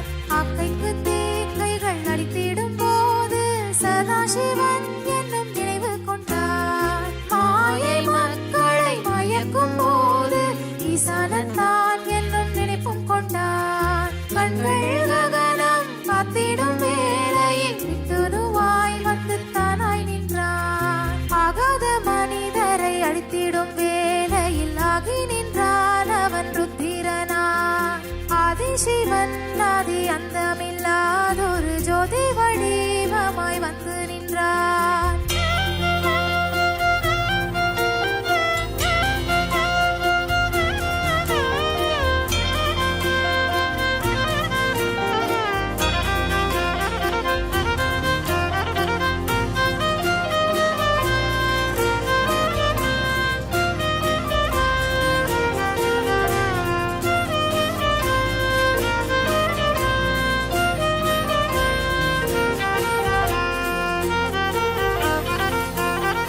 ஆக்கிடும் தன்மை மறந்தேனோ என ஆண்மையின் மீது சந்தேகம் கொண்டான். சந்தேகம் தீர்த்து அப்பன் நீயே என்று சொல்லிடவே வந்த மகள்கள் நாங்கள். புவிக்கு பூரணமாய் வந்த நாதனின் பூரணத்துவத்தின் காரணம் நாம். புவிக்கு பூரணமாய் வந்த நாதனின் பூரணத்துவத்தின் காரணம் நாம். நித்யானந்தர் மகள்கள் என்றால் நின்றே பார்க்கும் உலகம் இங்கு. நெஞ்சில் சுமந்தே பெற்றால் எங்களை நித்யானந்தமாய் வாழ்ந்திடவே. ஆதிசிவன் ஆதி அந்தமில்லாதொரு ஜோதி வடிவமாய் வந்து நின்றார். ஆதிசிவன் ஆதி அந்தமில்லாதொரு ஜோதி வடிவமாய் வந்து நின்றார்.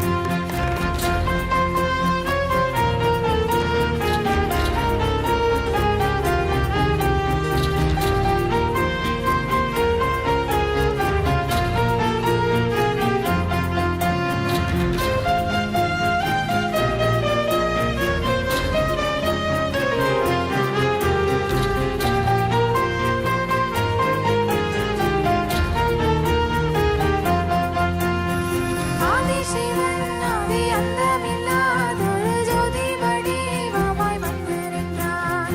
ஐந்தொழிலும் செய்தொழித்தான் அந்த வருத்தம் தீர்த்திட உலகம் வந்தான். அக்கைக்கு தேக்கைகள் அழித்திடும் போது சதாசிவன் எனும் நினைவு கொண்டான். மாயை மக்களை மயக்கும் போது ஈசானத்தான் எனும் நினைப்பும் கொண்டான். கண்கள் ககனம் காத்திடும் வேளையில் விட்டுருவாய் வந்து தானாய் நின்றான். ஆகாத மனிதரை அழித்திடும் வேளையில் ஆகி நின்றான் அவன் ருத்திரனான்.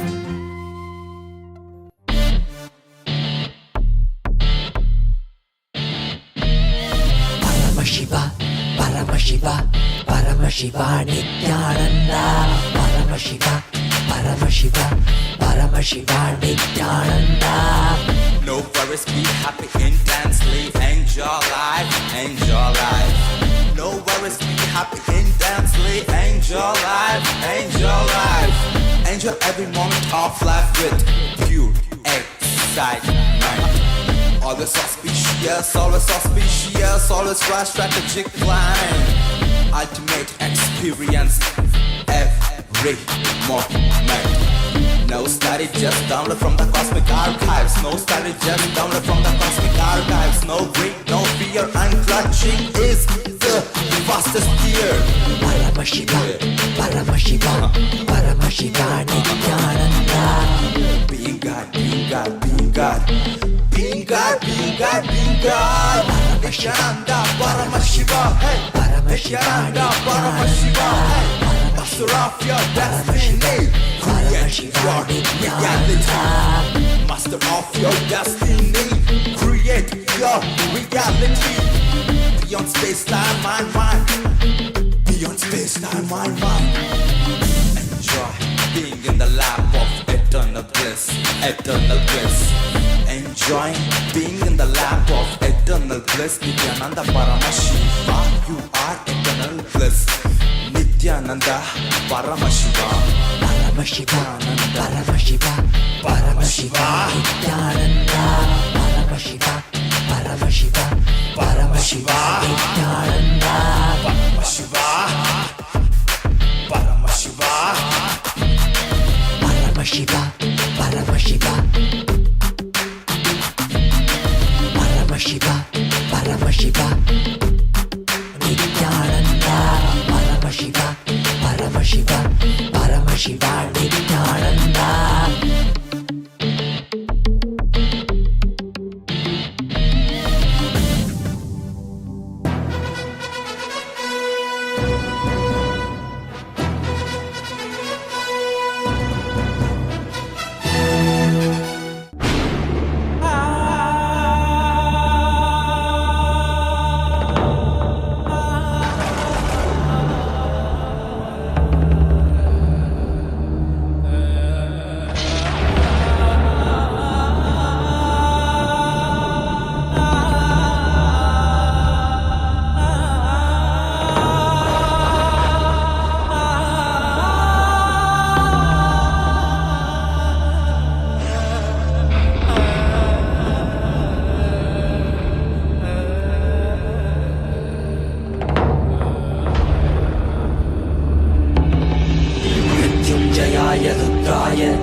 शाम्भवे अमृतेशाय सर्वाय महादेवाय ते नमः मृत्युञ्जयाय रुद्राय नीलकण्ठाय शाम्भवे अमृतेशाय सर्वाय महादेवाय ते नमः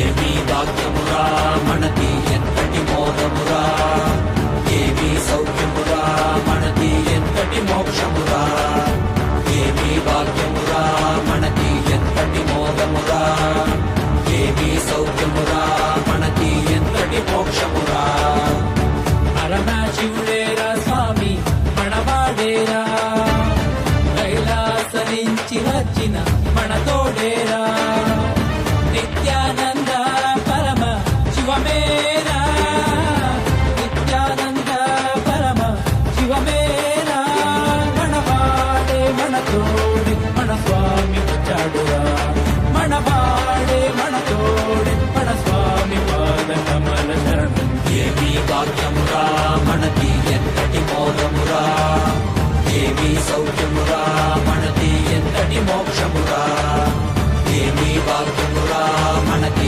ఎంతటి మోదమురా ఏమీ సౌఖ్యమురా మనకి ఎంతటి మోక్షమురా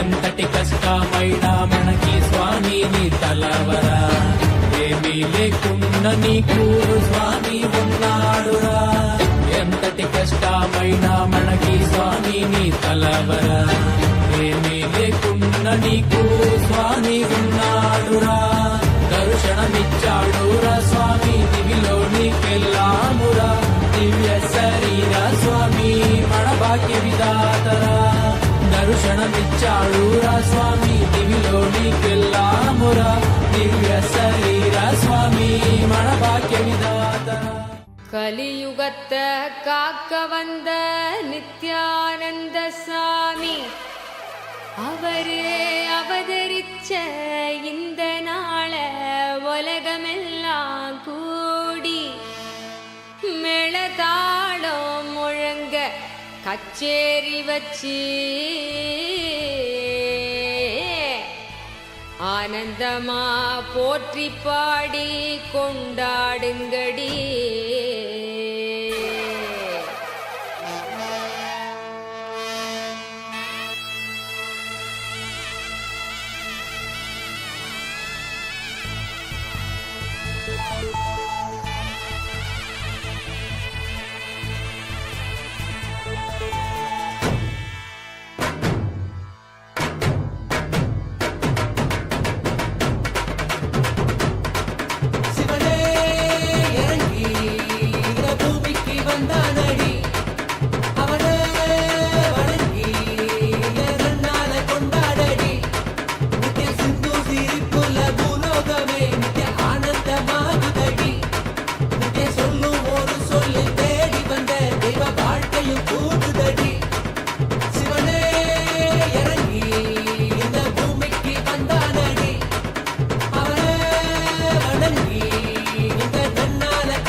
தெய்வீகமா மாற்றிவிட வர எண்ணும் அந்த எண்ணம் அதை தாண்டும் நிலை காட்டிவிட.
Yes. Now, slowly, very slowly, please relax and open your eyes. Take a few moments now to verify your manifestation. Take the BP meter on your smartphone, or even just place your hands, your index and middle fingers on the right hand side, on the thumb side of your wrist.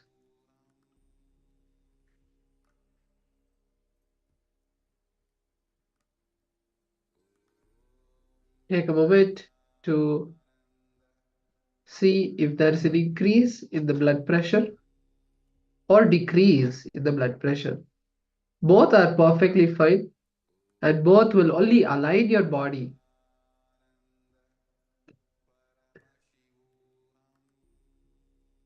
So once you have taken the measurement of your blood group, your blood pressure, you can share that in the Zoom chat and let us know how you are able to manifest the power.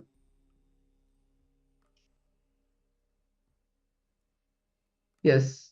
So now with this, we'll be moving into the next session in a few more moments. So I request all the participants to quickly share. So now the next session is a very powerful Kriya. It's the Kriya for hypertension. So just now we had performed the blood pressure scan, right? And we saw our blood pressure. Now we are going to be performing the Kriya for hypertension. So both of these are powerful techniques that you can use in your everyday life to balance your blood pressure if you have any issues related to your blood pressure. The thing is that both of these do not have any side effects, but always the power manifestation is a powerful way that you can just change your blood pressure without even needing to do any technique, whether it's breathing or a particular asana. It is just that will inside you that you express from your third eye that manifests as the change in the blood pressure. You can also perform the Kriya, which you're going to be taught now by Swamiji himself. So let us now get ready to enter into this Kriya. I request all the participants to be seated in a comfortable position, in a comfortable place. You don't need to sit on a yoga mat or anything like that. Even a carpet is fine. Or even if you're sitting on the chair, you can't sit on the floor, that's perfectly fine. Make sure that you're not going to be disturbed for the next half an hour to 40 minutes, as Swamiji himself will be guiding us through this Kriya. As yesterday we learned that the Kriyas are not just spiritual ways or holistic ways to heal our body, but it is a powerful technique to intensely awaken and activate the Kundalini energy inside each one of us. So, as a side effect, the healing of various ailments happen. So even if you don't have hypertension, don't feel that, okay, I don't need to perform this. Even if you perform this, you will have the ultimate effect of Kundalini awakening. So let us now begin this Kriya. Yes, so I just wanted to share one thing, that these all the kriyas that is in the sessions are actually, when Swamiji was in prison, he experimented all these kriya on his own body. And all these kriyas are actually from the original authentic sources and authenticated by Swamiji himself, because he experimented all these kriyas on himself and giving us to all of us, to the whole humanity. So it is very so be attentive while performing all these kriyas, as it will give the maximum effect as it's experimented by Swamiji himself. So let's begin.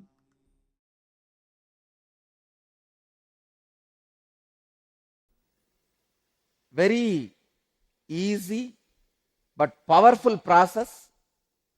I can prove in front of your eyes how the blood pressure comes down and becomes normal even once doing this Kriya. See, I tell all the devotees or disciples, followers who are having blood pressure, hypertension, do this process today and see how your pressure comes to normal. Just do this process for 1 week. You will see naturally the pressure will be normal.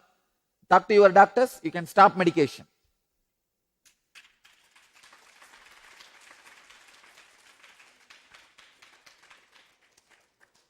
Before stopping the medication, better have one sitting with doctor, talk to the doctor. But I can tell you, within a week, your hypertension will become normal. Very simple Kriya. The whole Kriya will take maybe maximum 10 minutes, not more than that, just 10 minutes. But I give you the 100% guarantee, hypertension will become normal. It may be any level.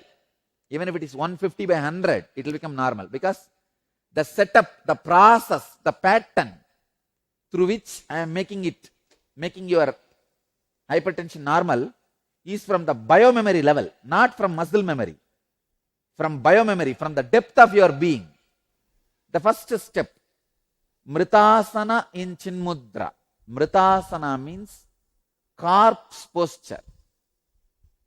let me describe. Uddanam Shashvat Bhumau Shayanantu Savasanam Shavasanam Sramaharam Chitta Vishranti Karakam. Garanda Samhita's second Upatesha, 19th verse.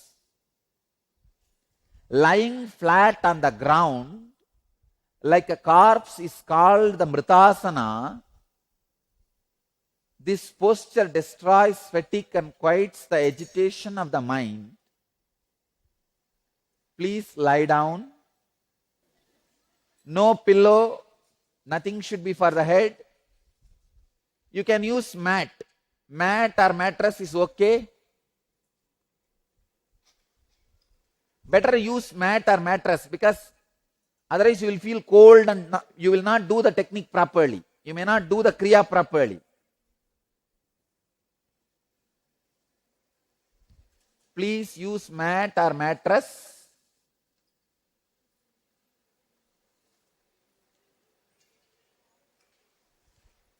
If you feel cold, you may not do the technique. That's why I am saying mat or mattress. Okay. Next step. Lie down in such a way that you don't kick people.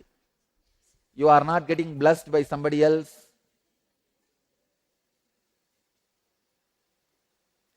Second step, please understand, in Mridasana, Chinmudra.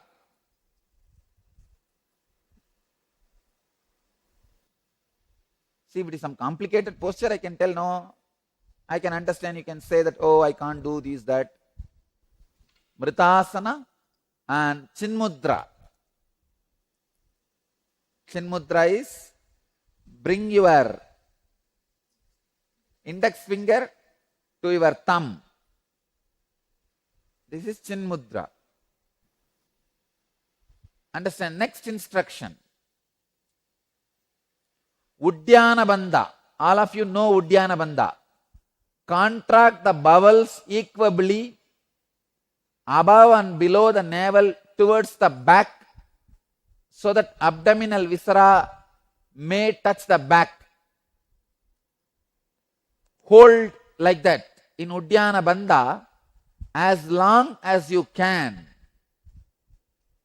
When you can't hold anymore, relax.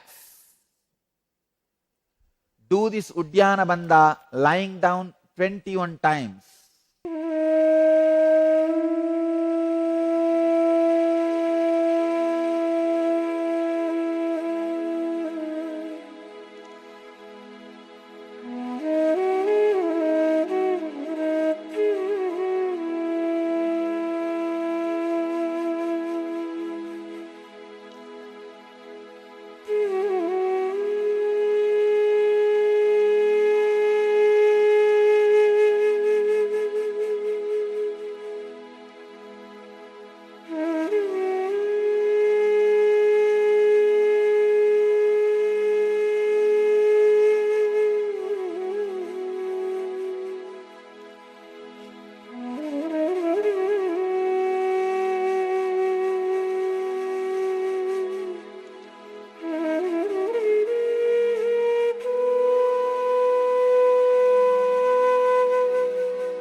21 times. Hold as long as you can, then relax, then hold as long as you can, then relax.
Next step.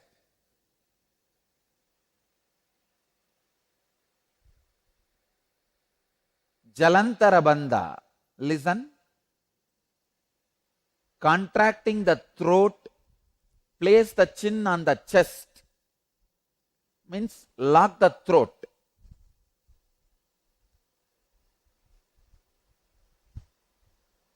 Just put your chin on the chest and lock the throat internally. Hold as long as you can.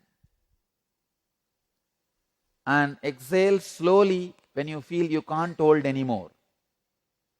Do this again 21 times.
Next step,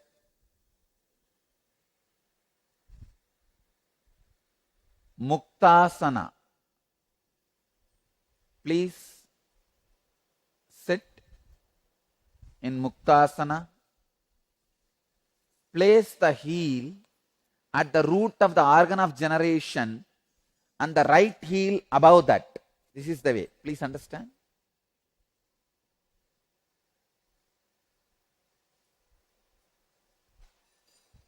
This is called Muktasana. Sit in the Muktasana. Payumule Vamagulpam Dakshagulpam Tatopari Samakaya Shirogrivam Muktasanam tu Siddhitam. This is Muktasana. Next step. Do Bastrika in this Muktasana 21 times. Understand, Bastrika is the powerful balancer of hypertension. Bastrika, let me describe the sutras. Bastraiva lokakarananam yatakramena sampramet tatavayuncha nasabhyam upabhyanchalayet shanaihi evam vimshati varancha krutva kuryavacha kumbhagam tatante chalayet vayum purvoktancha yatavidihi trivaram sadayetyenam bastrika kumbhagam sudihi nacharogocha nachaklesha arogyancha dine dine. Let me describe the technique. As the bellows of the ironsmith constantly dilate and contract, similarly, let him slowly draw in the air by both nostrils and expand the stomach. Then throw it out quickly.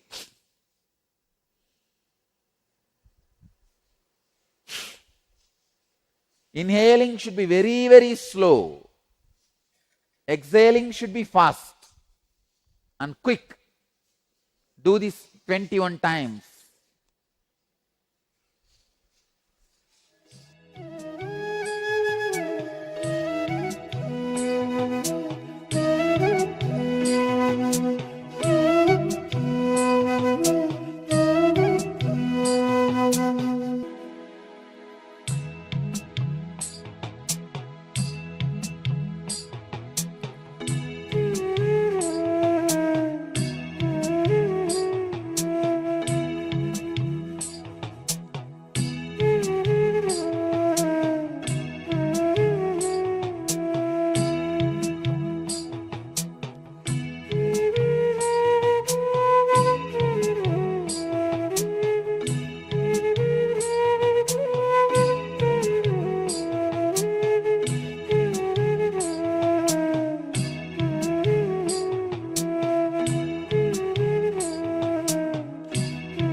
Next step, come back to Brahmari Pranayama.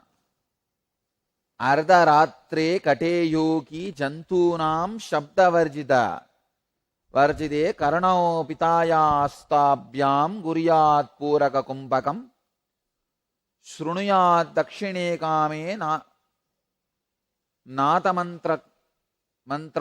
mantartakam nata mantargatam shupam pratamam jinjiminatam cha Vamshinatham tataparam Megacharjara Brahmari Kantakamsyam tataparam Turiberi Mridangadi Ninadanaka Dundubihi. Translation says, at the past midnight in a place where there are no sounds of any animal, etc., to be heard, let the yogi practice Puraka and Kumbhaka, closing ears by the hands. He will hear then various internal sounds in his right ear. The first sound will be like that of crickets, then that of a lute, then that of a thunder, then that of a drum. These are some of the descriptions. Let me give you the exact technique. Put your thumbs in the ears and hum intensely, as deeply as possible, as loudly as possible, as intensely as possible. Start.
relax.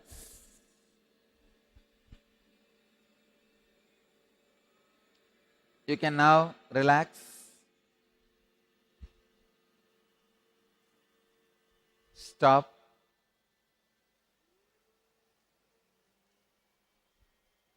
Relax. Do this Cria every day.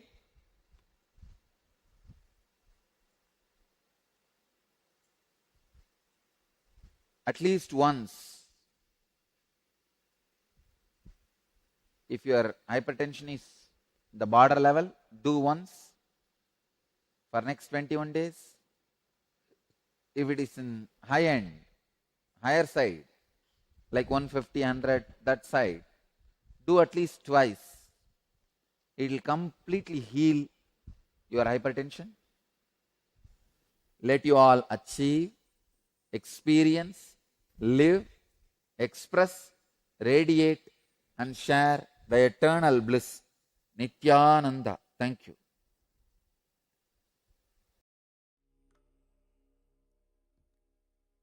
Yes.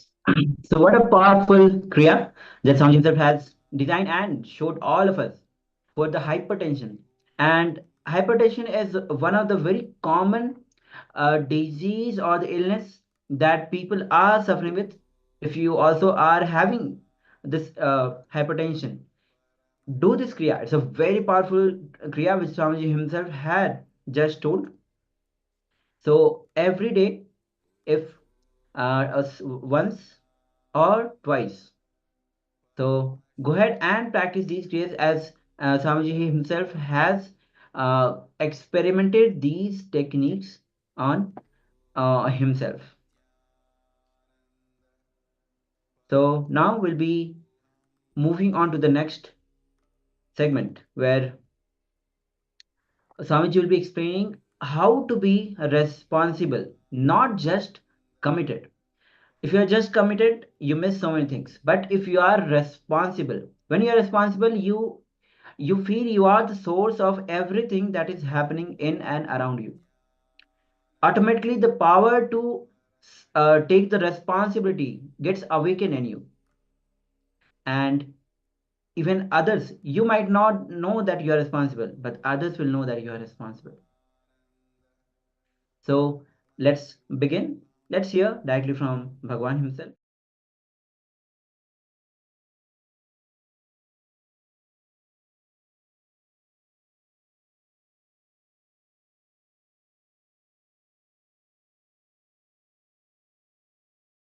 Listen. I am defining these two words. Responsibility is not commitment. Commitment is not responsibility. You can be responsible, totally non-committed. You can be committed, never be responsible. I'll differentiate. I'll explain. If you are constantly thinking about your future from powerlessness and go on thinking what all can go wrong, your involvement is called commitment. If you are constantly looking at your future from the space of completion and go on looking at what all can go right, your involvement is called responsibility. Listen, I am the symbol of total responsibility and complete non-commitment. I am totally responsible, but completely non-committal.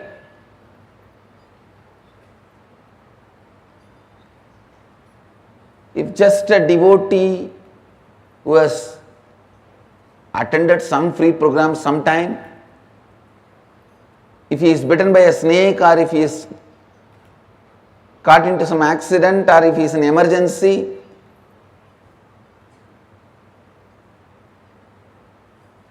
one phone call, I'll personally attend and talk to my secretaries or whoever and see to it that constantly is attended and I get the response back, whether healing or whatever, I can help. You will see that responsibilism. Same way, if you live around me, you can very clearly smell I am completely non-committed to the whole thing. Listen. Any future plan which erupts out of the pattern, what all can go wrong is commitment. Any future plan which comes out of the completion, what all can go right is responsibilism. Responsibility. He asked me again, then what is accountability, Swamiji? I said, if you are constantly thinking from what all can go wrong, even if you are committed, you may be accountable, but you will not be accountable. You may be accountable, you will not be accountable. You will just stand and say, yes, this is what I am, what can I do? This is where I am.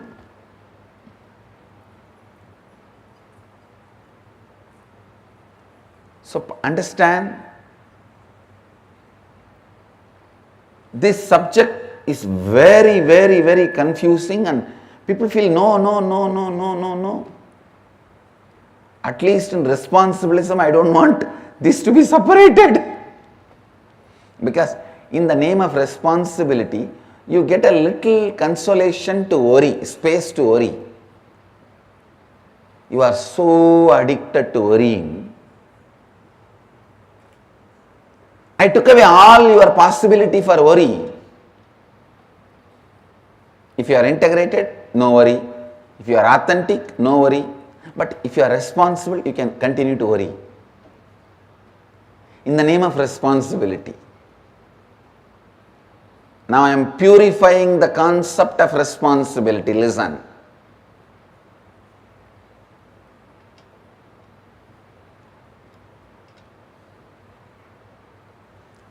If you can move based on what all can go right. I am not saying don't look at what all can go wrong. You may not need to look at what all can go wrong if you look at what all can go right intensely. Looking at what all can go right,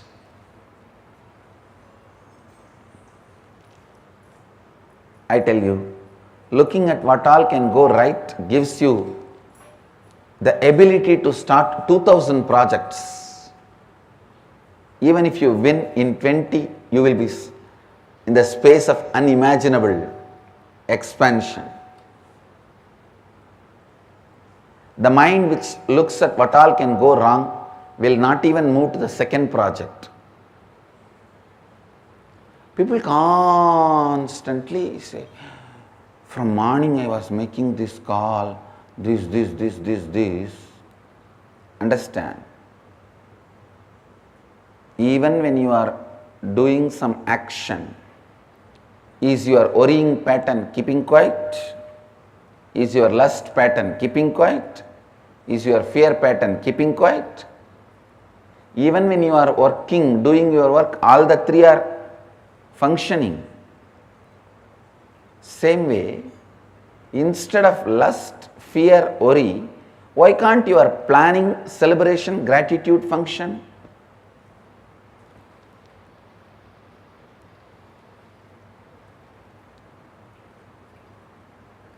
It is just simple training. Whether you function from fear, lust, worry, or function from planning, celebration, gratitude, planning, completion, gratitude. Listen. Listen, I am giving you a very important sacred secret as per the yogic tradition. The moment you are born, you reside only in Anandagandha. Anandagandha is the space from which your soul, your consciousness operates in your body. While you are doing all your regular lifestyle routine, either you choose to allow your lust, fear, worry as an involuntary, habitual function, or you can voluntarily build planning, completion, gratitude. Either you can allow involuntarily lust, fear, worry, or planning, completion, gratitude. It is just consciously building, but don't tell me the worst lie. I was busy in this, so I could not do that. You have multiple possibility and multi-dimensional. You are multi-dimensional by nature. While you are working, if you are not planning in a multi-dimensional way, you are worrying or caught in the lust and fear. Be guaranteed about it. This truth needs to really get into your system.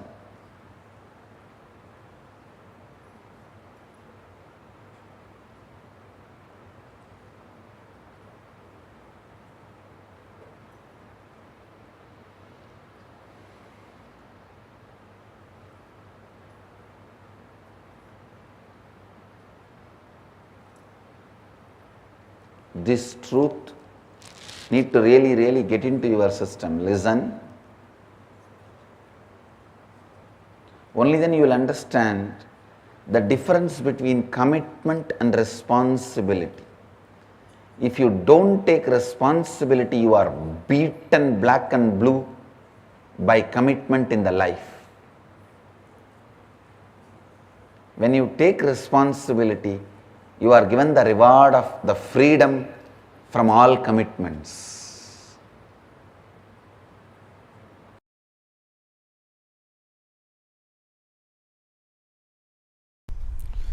Cosmos works neither on communism nor on capitalism. It works on responsibilism.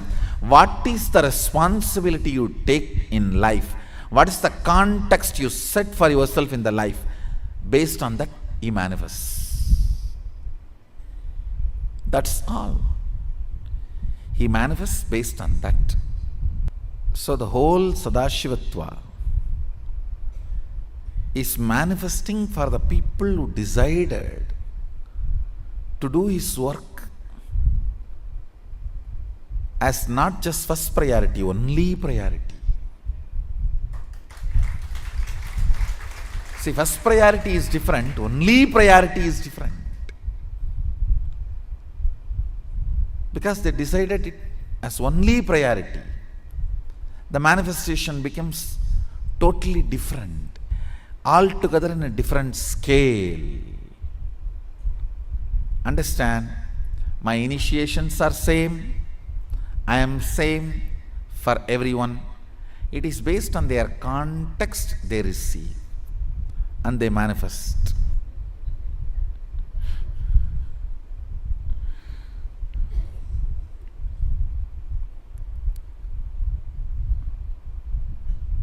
So the context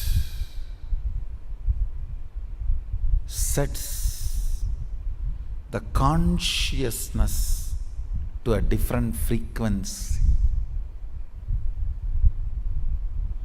So what you are, surely I am available for you as much as you can receive.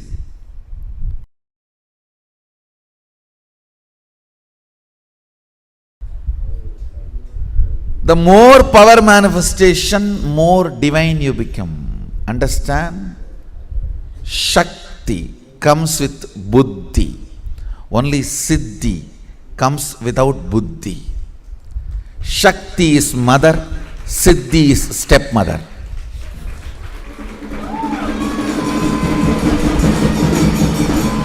That is why in Tamil, for stepmother and siddhi, both same word.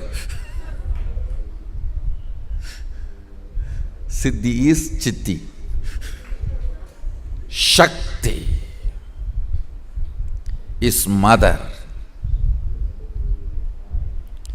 Understand?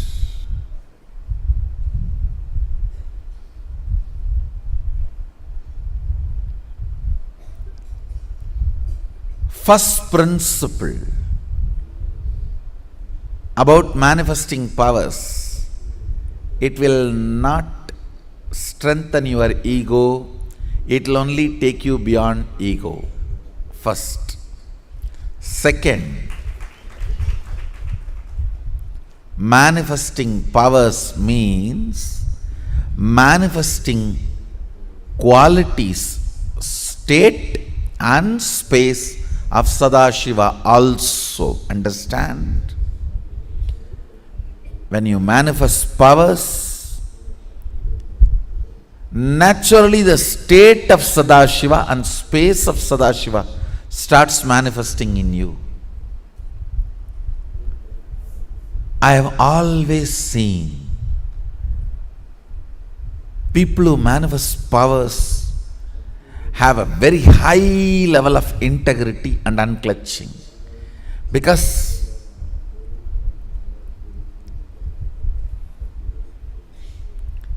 if they do not maintain that too, the power manifestation will stop. Understand?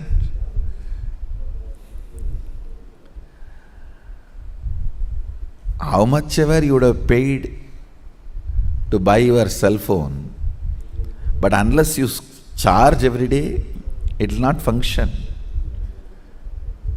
How much ever you may manifest powers, unless the integrity of your life is maintained, it will not manifest. Actually, when you manifest powers, automatically the frequency of your integrity increases. The trust in integrity, trust in authenticity starts increasing. The reasons why you don't live a life of integrity is powerlessness. That starts melting down. With more and more power manifestation, powerlessness goes away. You become more integrated, more authentic. The second principle of power manifestation, listen carefully. Shakti comes always with buddhi. Means more power manifestation, more integrity. More power manifestation, more unclutching. More power manifestation, more nirvikalpa samadhi. More power manifestation, more joy. More power manifestation, more restful awareness. More power manifestation, more responsibilism. More power manifestation, more enriching. More power manifestation, more bliss. What is power manifestation? Deciding. Listen. Integrity needs your declaration, but power manifestation does not even need your declaration. It only needs your decision. Deciding to be one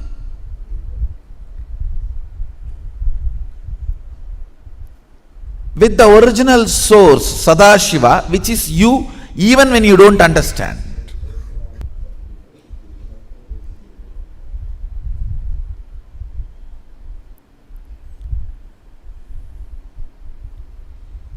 He was using very few words. That is his beauty.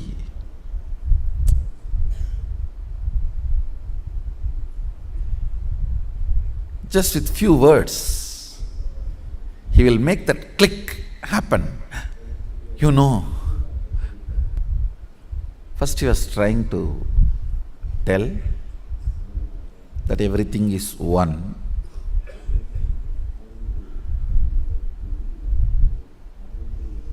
Few words.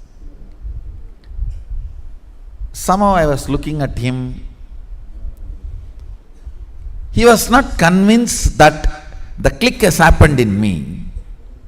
And many times both my gurus, Kuppammal and Mibudanandapuri and Yoganandapuri, both have tried to explain Advaita to me. Annamalai Swamigal even used to read out Ribu Gita. Annamalai Swamigal was one of the enlightened disciple of Ramana Maharshi. Used to read Ribu Gita in Tamil. But somehow that click never happened.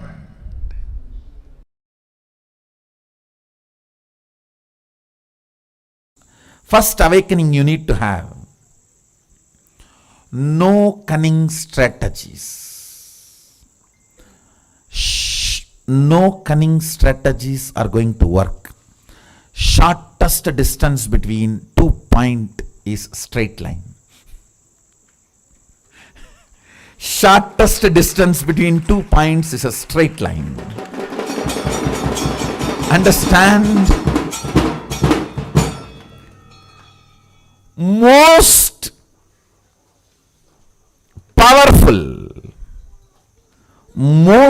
powerful strategy for manifesting wealth is integrity.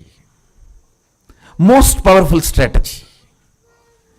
If you want 2-digit, 3-digit level money, maybe 1 or 2 lakhs or 1 or 2 crores, then cheating, stealing, all that may work.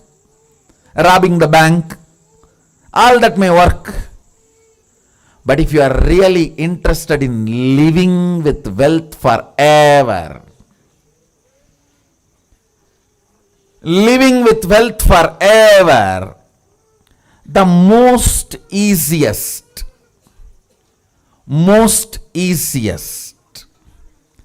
and the right strategy is integrity.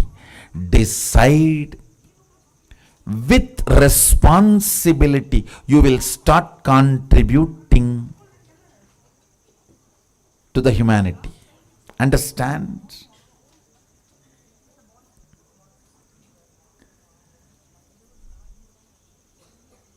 Manifesting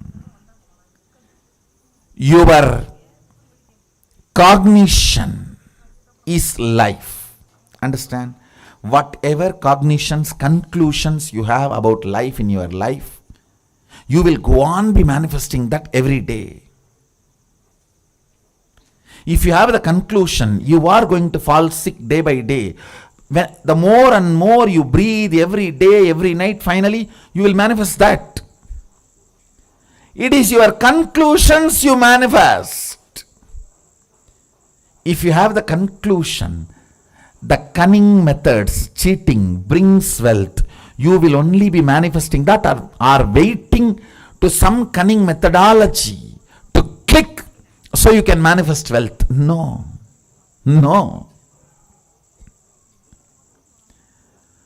All waiting for cunning strategies to manifest wealth ends in frustration.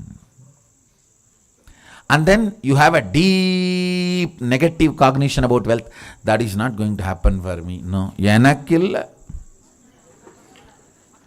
That is not for me. You end up there. In utter frustration. Then even if Sadashiva comes and gives the poetry, hey, go. You will be afraid. No. Who knows whether I am going to get the breeze.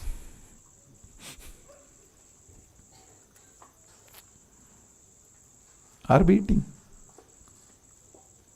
Listen. Listen to this. Fundamentally, the first truth of awakening wealth consciousness, I am not giving you this as a teaching, I am giving you this as a software programming. Just internalize and come to this conclusion, that's all. You don't need to practice it. Anything you need to practice. Practice is a 4-letter word for me. Coming to conclusion is all I ask from you. No belief, no faith, no. Coming to conclusion, integrity. The first cognition you need to have, the first conclusion I request you to arrive. No cunning strategy will manifest wealth in your life. You may grab little currency through cunning strategies, but it will never become wealth of your life. I tell you, I am traveling all over the world. I am seeing all the culture, country, every background beings. Still now, I have heard at least about thousands of types of lotteries, but not seen a single man who has become permanently wealthy, rich by a lottery. Understand? I have not seen a single man who really became wealthy, stayed with his wealth through a lottery. No. That's the most funny thing. Then what is happening to all the big lotteries going on? The economy Sadashiva is teaching is neither capitalism, nor communism, or socialism. It is responsibilism.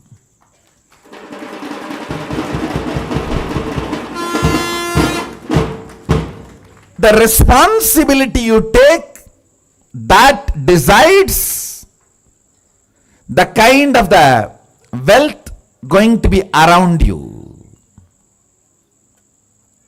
That's it. That's it. The first understanding, conclusion you need to arrive. Integrity is the best strategy for manifesting wealth. Second conclusion, listen. Second conclusion you need to arrive. Whatever I am talking is not teaching. The moment it is teaching, you will push it into a moral dustbin. All of you have a moral dustbin. Oh, everybody talks. What is there? You know how to dump that. For ages, that moral dustbin is what keeps you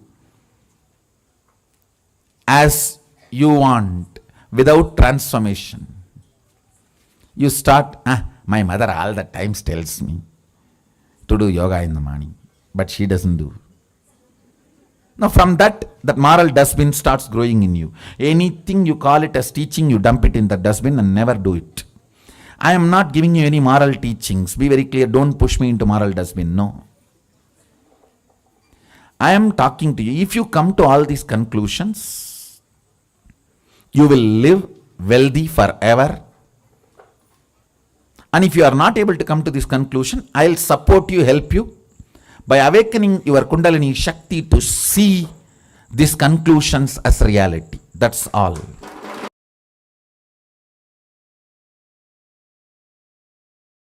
Please internalize it. The first truth.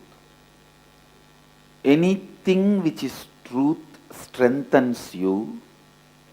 Anything which is overlapped on the truth, believed, whether it creates greed in you or fear in you, weakens you even while you are believing. Not only after you are disillusioned, even while you are believing, it weakens you. Please listen. Anything which is truth goes on strengthening you. Even while you are working with it, while you are practicing it. The great truth Nityanandoham, Shivoham,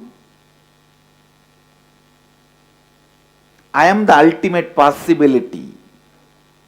When you work with this truth, understand, when I say I am the ultimate possibility, I mean you are the ultimate possibility. When you are working with the truth, even while you are working, it strengthens you day by day. But anything which is believed, which is not truth, which creates greed or fear in you, weakens you continuously. Even while you are believing it, not only after the disillusionment. After disillusionment, you will completely feel powerless. You will feel deprived, cheated. You lost, you wasted.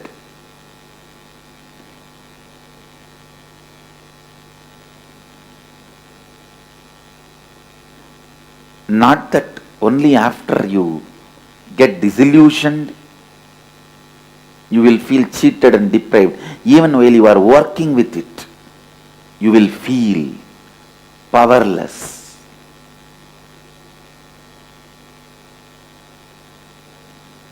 Shivoham, deciding to work with the truth, Shivoham. Please understand, this truth you can't just believe and keep quiet. The truth is so powerful, it will provoke you to work towards it. It will provoke you to work towards it.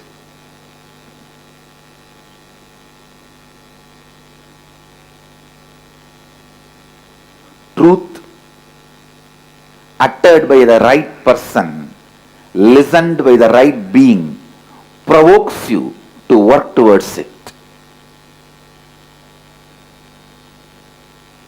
It can never be a one more sermon. No. Satsang is not sermon or discourse. After the discourse or during the discourse, you can be sleeping. Continue to be in slumber. But satsang provokes you. Neither during nor after you can be in slumber or sleeping. It provokes you. It awakens you. That's the right word I should use. It awakens you. While you are working with the truth, Shivoham, even while you are working, you have to take the responsibility for it. Don't expect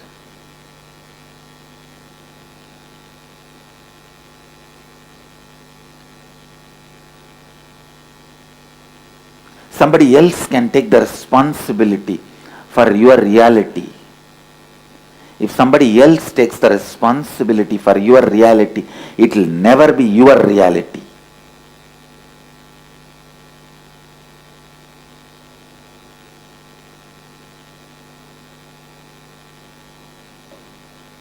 Yes, Guru can take the responsibility to make you responsible, not for anything else. Guru can take the responsibility to make you responsible. That is why his love is never appreciated. His love is not the cozy, comfortable feeling you felt in the name of love in your life when you were young. The pattern you believe as love. You cry and your mom rushes you and gives you food or candy. Your dad rushes to you and gives you some sweet and toys, whatnot. Your aunt brings you clothes. Your uncle brings you gift.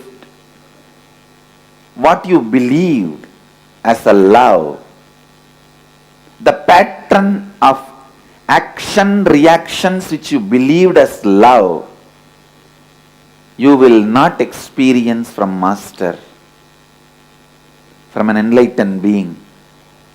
The love he radiates makes you like him.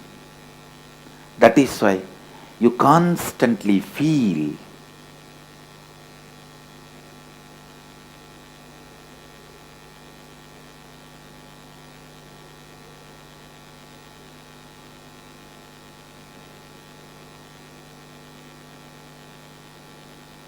you will feel energized when you come near the Master, when you are in his presence, when you listen to his words,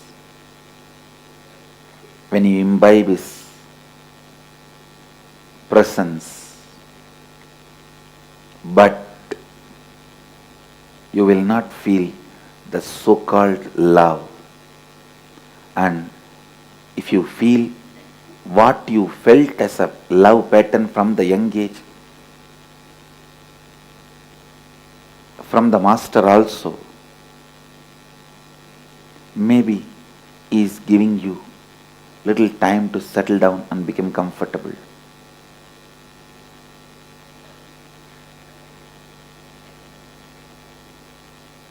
I do play the role of a father, mother, aunt, uncle for few days till the transition happens for you. You need to move from that to this, but not more than that. My love will make you responsible for the great truth of Shivoham.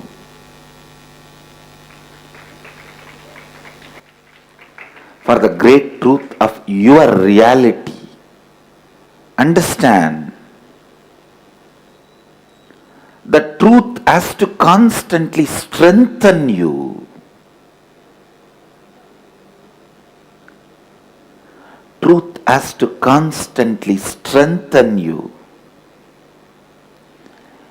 Anything which weakens you day by day is a belief. Anything which strengthens you day by day is a reality. Sit and open your whole being and see what all is in you which is strengthening you day by day. Support them. Stand by them. What all is in you which weakens you day by day, complete with them and drop them. Whether it is emotion, beliefs, thought currents, patterns, ideas, theories, theologies, whatever is strengthening you day by day, it is reality. Work with it. Work more and more with it. Whatever is weakening you, whatever is weakening you, be very clear. It is beliefs. It is belief system. Beliefs weaken you while you are with it, after it leaves you. Both. Even after disillusionment, you will repent for wasting your time in those stupid beliefs. The first truth. I want you to internalize today. Anything which strengthens you is reality. Cherish it. Meditate on it. Encourage it. Contemplate on it. Awaken it in you more and more and more. Take responsibility for it more and more and more.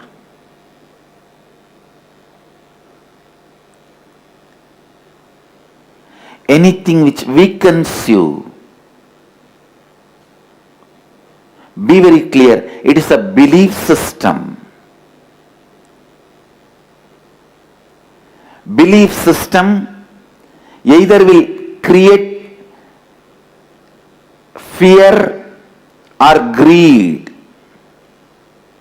because that is the only way it can create the false excitement in you.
Paramashivoham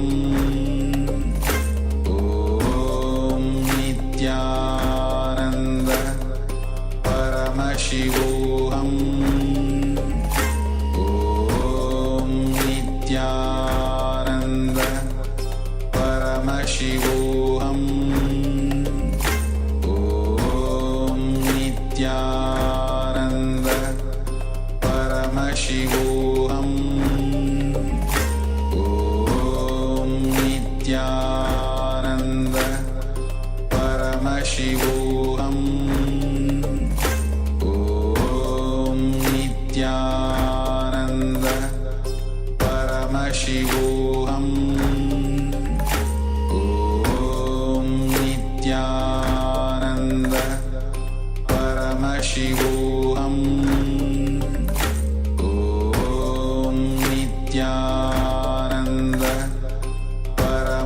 Paramashivoham Om Nityananda Paramashivoham Om Nityananda Paramashivoham Om Nityananda Paramashivoham Om Nityananda Paramashivoham Om Nityananda Paramashivoham Om Nityananda Paramashivoham Om Nityananda Paramashivoham Om Nityananda Paramashivoham Om Nityananda Paramashivoham. Yes, Internalizing, and welcome back as we continue to explore the science of the four tattvas today, the four principles that awaken four powers, by learning which and applying which we can align all the different aspects of our life, starting from our words, thoughts, actions, feelings. Essentially, when we integrate these four tattvas, we will be able to bring alignment and bring harmony in every aspect of our life. Now, in our last session, we have explored the principle of responsibility, and especially how it is different from commitment. And one of the main points that Swamiji has taught us is that whenever you perceive life from the attitude of what all can go wrong, that is commitment. And on the other hand, when we see things thinking what all can go right, that is responsibilism. So we have to reflect and understand this difference. See, all of us have all sorts of commitments in our lives, be it professional, family, towards our spouse, towards our children, and like that, so many, we are all loaded with so many commitments. Now, if it is just a load on us, if we just feel that this is something that we have to do, something that is a task, and that is a work, and if we don't do it, then so many consequences will be there. This is the negative cognition. This is when we think what all can go wrong. If I don't do it, so many things will go wrong. So many consequences will be there. And there will also always be that expectation that things are going to go wrong. This is when we are caught with commitment, just feeling loaded by things. But Swamiji is telling us to decide to manifest the attitude, the power of responsibility, which is taking complete ownership, but from a positive context, with a spiritual understanding that we are the source of everything, and that everything is here to make us grow, to make us more powerful. And this is when we start thinking of what all can go right. If I take ownership of this. It will go right in these many ways, and I will make the situation in my life better in these many ways. So this is the difference between responsibility, which empowers us, which makes things better, and commitment that only makes us feel more and more loaded. All right. So now let's take a few minutes to reflect on these difference between commitment and responsibility. Yes, as Maharaj just shared, when you take responsibility, that means taking ownership without possessing. It means that you own up to the work that is there. You own up to the people. You own up even for the incompletions of the people you are working with. If you understand that you are the source and therefore responsible for everything happening in and around you, if you act from that powerful cognition, you will be expanding yourself to the task, and you will be a support for others to expand around you as well.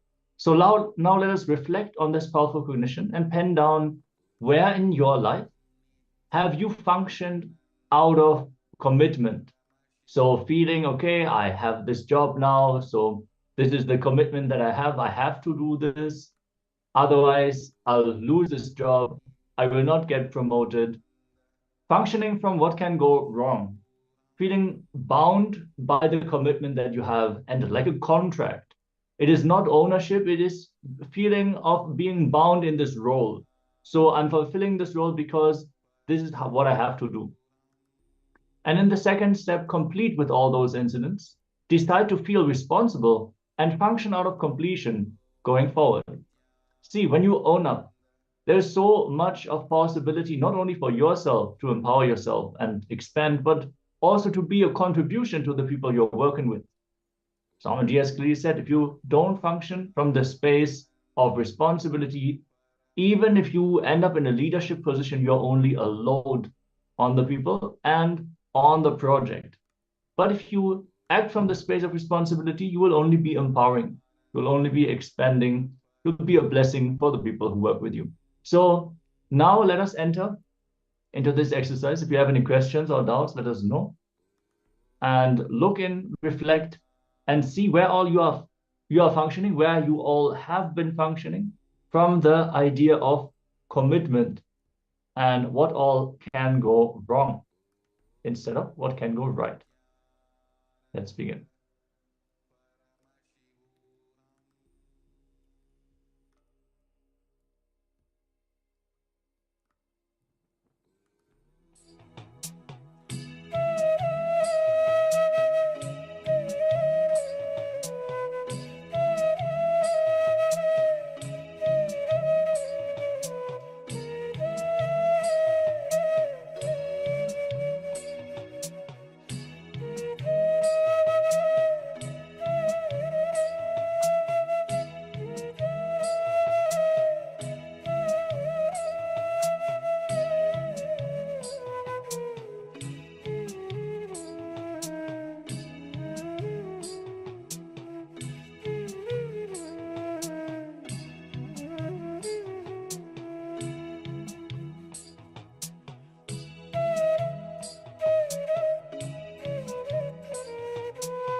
Yes.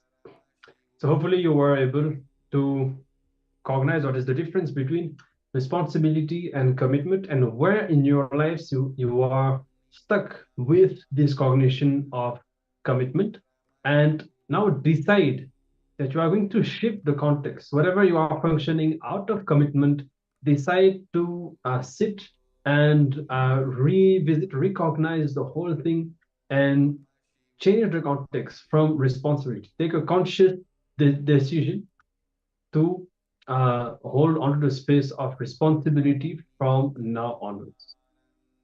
All right. So if there's anything that you'd like to share or ask, please feel free to do so. And otherwise, we'll be moving on to another round of the power manifestation. And today we are practicing the power of body scanning and its different variations and progressions. And now we will be scanning and changing the pulse of another person. So you can team up with anyone either in the Zoom or where you are, if you have anybody around you. If you really do not have anyone, you can do this power for yourself as well. Make sure to take a measurement of the pulse, either with medical equipment. Otherwise, you can just hold your wrist, and with a timer, you can measure maybe 30 seconds and count the number of pulsations. Note it down. And when you are ready, you can sit with your head, neck, and spine in a straight line, connecting with Swamiji in the space of oneness. Chant the Mahavakya of Vidyananda Paramashivoham. Make a conscious intention for your pulse to change. It is power, the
Paramashivoham.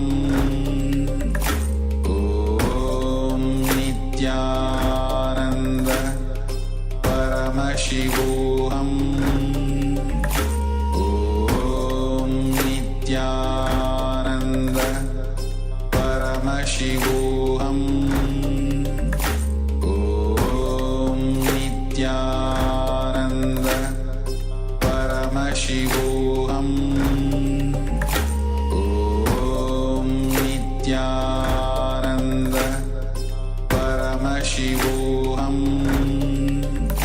Om Nityananda. Yes, we are back. Sorry for the brief interruption. Hope that you are ready to enter into this power manifestation, changing the pulse. Make sure that you have taken the initial measurement. And let's begin this round of the body scanning. Start chanting the Mahavakya. Om Nityananda Paramashivoham. Bringing your awareness to the third eye. And let's begin this round of the body scan.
தரிசனம் பாதம் குருநாதன் திருப்பாதம் அதை காணும் சுபயோகம் இன்று கூடும் நித்தியன் பாதம் குருநாதன் திருப்பாதம் அதை காணும் சுபயோகம் இன்று கூடும் நித்தியன் தோன்றி அருள் தரும் ஸ்வர்ண ரிஷப வாகனம் பக்தர் வேண்டும் வரம் தரும் நித்யானந்தன் தரிசனம் பாதம் குருநாதன் திருப்பாதம் அதை காணும் சுபயோகம் இன்று கூடும்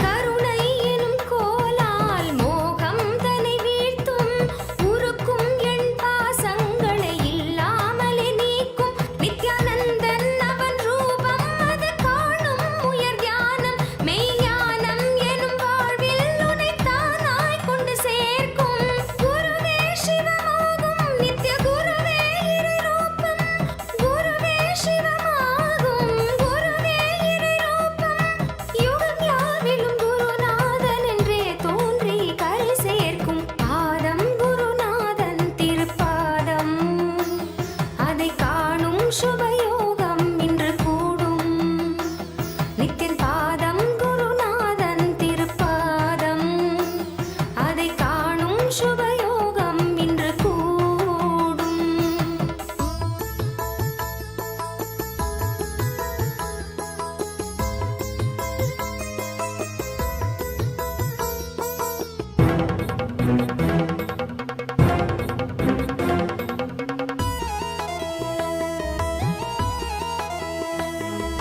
காணும் பொருள் யாவிலும் நித்தியன் ரூபம் தெரிவதும் கேட்கும் ஒலியோ அவன் உபதேசமாவதும் காணும் பொருள் யாவிலும் நித்தியன் ரூபம் தெரிவதும் கேட்கும் ஒலியோ அவன் உபதேசமாவதும் பிறவி கொண்டதன் பொருள் யாவும் உணர்த்திடும் ஜீவன் முக்தனாய் நம்மை வாழ வைத்திடும் ரிஷப வாகனத்தில் நித்யானந்தன் தரிசனம் உயிர் யாவையுமே வேறென்ன வேண்டிடும் பாதம் குருநாதன் திருப்பாதம் அதை காணும் சுபயோகம் இன்று கூடும் நித்தியன் பாதம் குருநாதன் திருப்பாதம் அதை காணும் சுபயோகம் இன்று கூடும் நித்தியன் தோன்றி அருள் தரும் ஸ்வர்ண ரிஷப வாகனம் பக்தர் வேண்டும் வரம் தரும் நித்யானந்தன் தரிசனம் பாதம் குருநாதன் திருப்பாதம் அதை காணும் சுபயோகம் இன்று கூடும் நித்தியன் பாதம் குருநாதன் திருப்பாதம் அதை காணும் சுபயோகம் இன்று கூடும்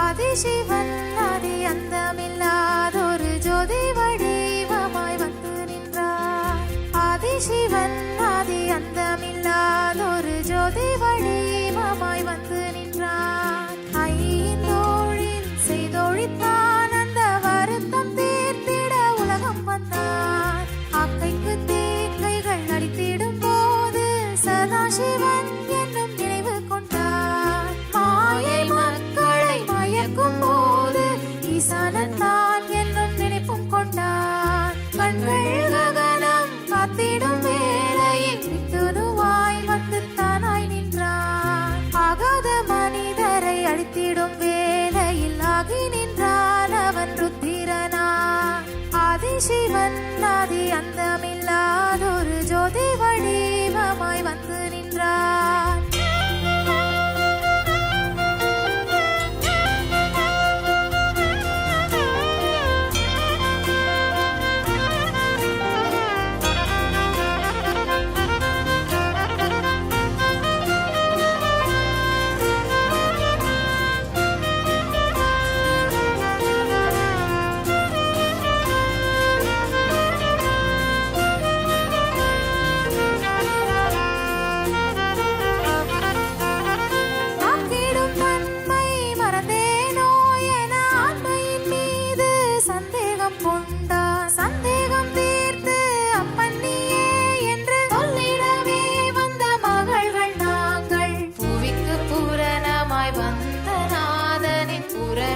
பூரணத்துவத்தின் காரணம் நாம் புவிக்கு பூரணமாய் வந்த நாதனின் பூரணத்துவத்தின் காரணம் நாம் நித்யானந்தர் மகள்கள் என்றால் இன்றே பார்க்கும் உலகம் இங்கு நெஞ்சில் சுமந்தே பெற்றால் எங்களை நித்யானந்தமாய் வாழ்ந்திடவே ஆதிசிவன் ஆதி அந்தமில்லாதொரு ஜோதி வடிவமாய் வந்து நின்றார் ஆதிசிவன் ஆதி அந்தமில்லாதொரு ஜோதி வடிவமாய் வந்து நின்றார்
சிவன் எனும் நினைவு கொண்டான் மாயை மக்களை மயக்கும் போது ஈசானத்தான் எனும் நினைப்பும் கொண்டான் கண்கள் ககனம் காத்திடும் வேளையில் விட்டுனுவாய் வந்து தானாய் நின்றான் ஆகாத மனிதரை அழித்திடும் வேளையில் ஆகி நின்றான் அவன் ருத்திரனான்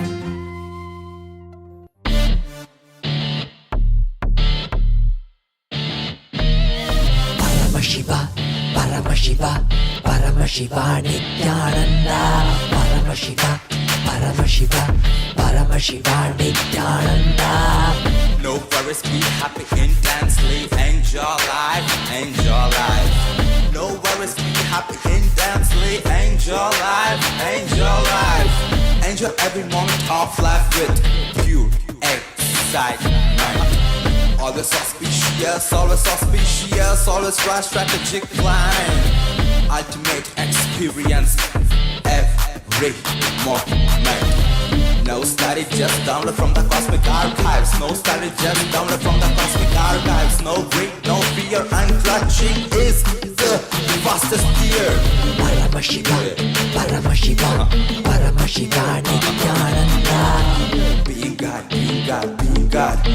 Being God, being God, being God. Nityananda, Paramashiva, hey. Nityananda, Paramashiva, hey. Master of your destiny. Create your reality. Master of your destiny. Create your reality. Beyond space, time, mind. Beyond space, time, mind. Enjoy being in the lap of eternal bliss, eternal bliss. Enjoying being in the lap of eternal bliss. Nityananda Paramashiva, you are eternal bliss. Nityananda Paramashiva, Paramashiva, Nityananda. Paramashiva, Nityananda. Paramashiva, Nityananda. Paramashiva, Paramashiva.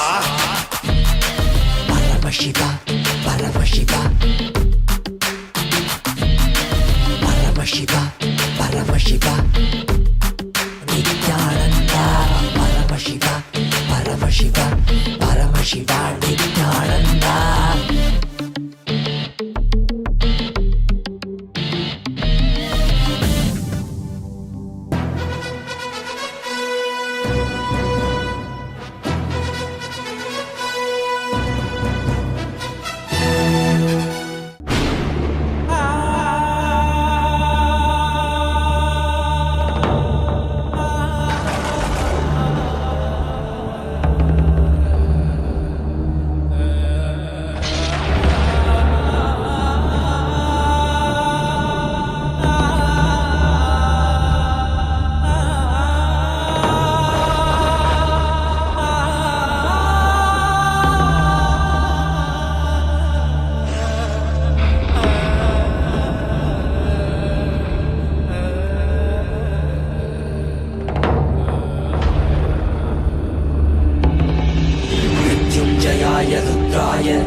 नीलकण्ठाय शाम्भवे अमृतेशाय सर्वाय महादेवाय ते नमः मृत्युञ्जयाय रुद्राय नीलकण्ठाय शाम्भवे अमृतेशाय सर्वाय महादेवाय ते नमः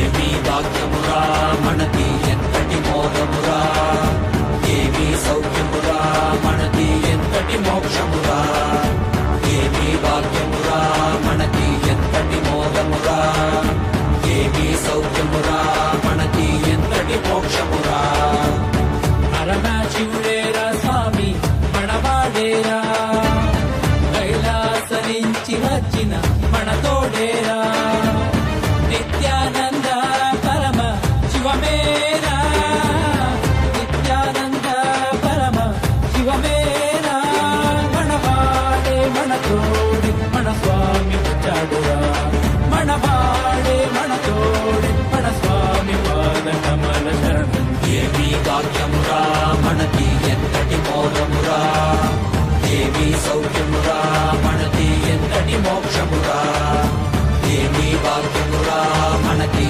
ఎంతటి మోదమురా ఏమీ సౌఖ్యమురా మనది ఎంతటి మోక్షమురా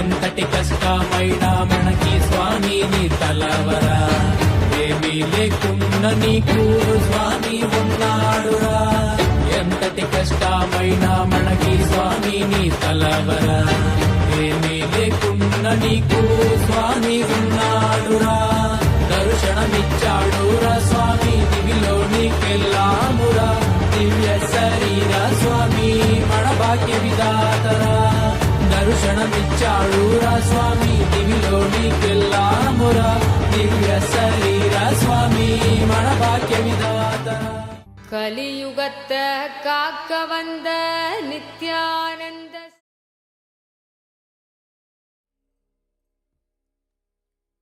Yes. So you can now take another measurement of your pulse and verify if you succeeded in changing the value of your pulse in this power of the body scanning.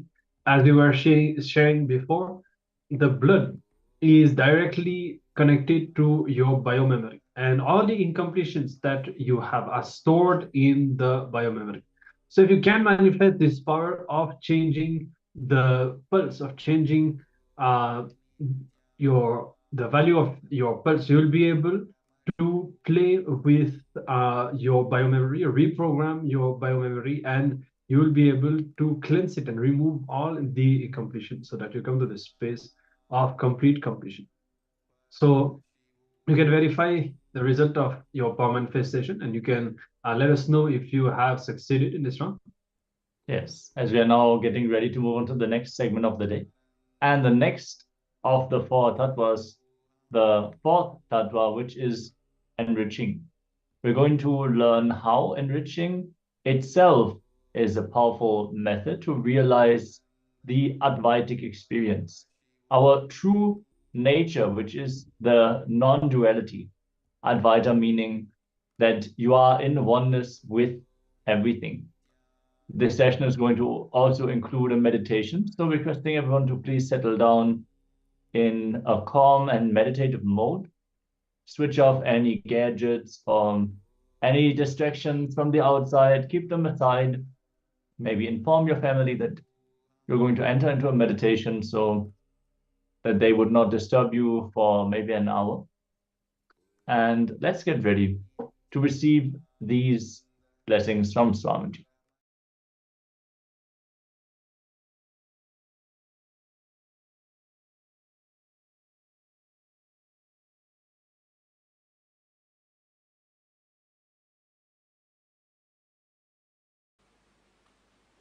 Please understand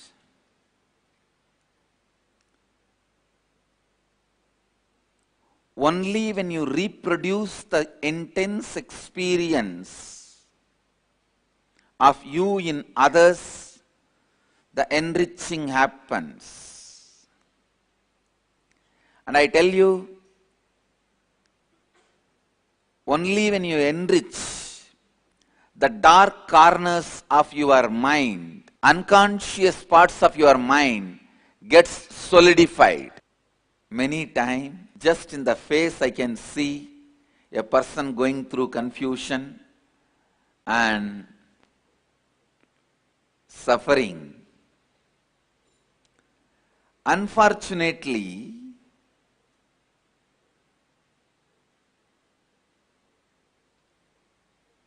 the solution is enriching, which nobody wants to listen. When you enrich other human beings, all the struggle you face in them is all the struggle your own unconsciousness carries. Please understand, when you enrich somebody and made them sannyasi, only then you are a real sannyasi. Because all the problems they face is nothing but the problems of your unconsciousness. If you can answer all their problems and questions, only then you answered all your unconscious problems and questions.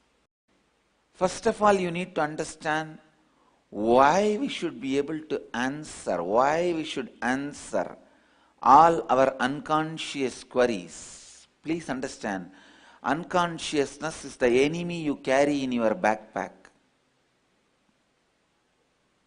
Enriching is the friend you carry in your backpack.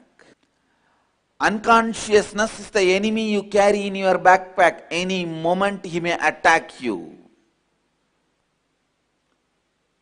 Any moment he may put you in depression. Any moment he may destabilize you. Unless you destroy your unconsciousness, you will create hell for yourself. Nobody else. You can't create hell for anybody else. You will create hell for yourself. Unconsciousness, understand, attacks you when you least expect. Better go round, enrich everyone, so that all your unconscious questions are answered now itself. It is like voluntarily facing your unconsciousness. When you face your unconsciousness voluntarily, you go with enough of equipments, power, and handle it. When you face your unconsciousness, suddenly you will unfortunately associate yourself with it. Please listen. Dhyan se suniye. Come to the space of listening. This is a very important statement. When your unconsciousness erupts out on its own, unfortunately you associate yourself with it, then you are gone. You lost the game. When you face your unconsciousness voluntarily, you will not associate yourself with it. I tell you, the difference between you associating yourself with your unconsciousness and you not associating yourself with your unconsciousness is a small difference. Like whether Krishna is in your side or not. See, there was a situation, Krishna has to decide whether he should be in the side of the Pandavas or Kauravas in Mahabharata. That 1 second, that one decision would have changed the whole history of Mahabharata and Bharat. If he has sided Kauravas, I tell you, it is not that Kauravas are worse people than Arjuna. After listening to the whole Gita, I can say very clearly, Arjuna was only socially moralistic. Consciously he was equal to Duryodhana's. If the same Gita was delivered to Duryodhana's, all the hundred of them would have become Arjuna's, enlightened. The whole story will be different. Understand, there is nothing special with Arjuna. I can boldly tell you. He may be socially good, but based on the questions of Arjuna, I can say he was equally unconscious like Duryodhana. The situation making you as a good person may be accident, but you making the situation good is incident. Understand? Situation making you as a good person is an accident. You making the situation good is incident. The one decision whether Arjuna is going to have Krishna or not, whether Krishna is going to side Arjuna or Duryodhana, that one decision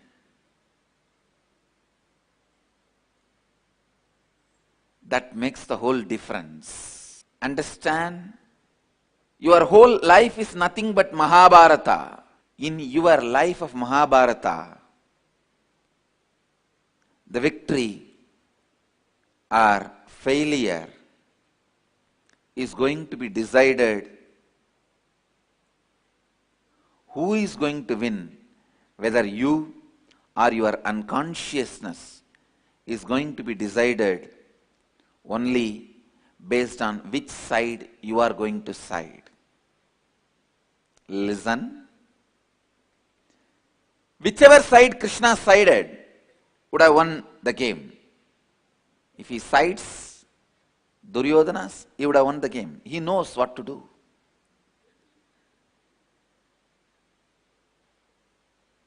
I have gone through the Mahabharata, I tell you,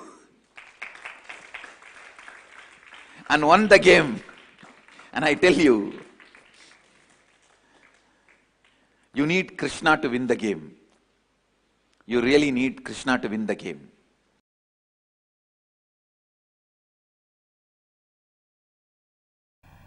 Most of the time,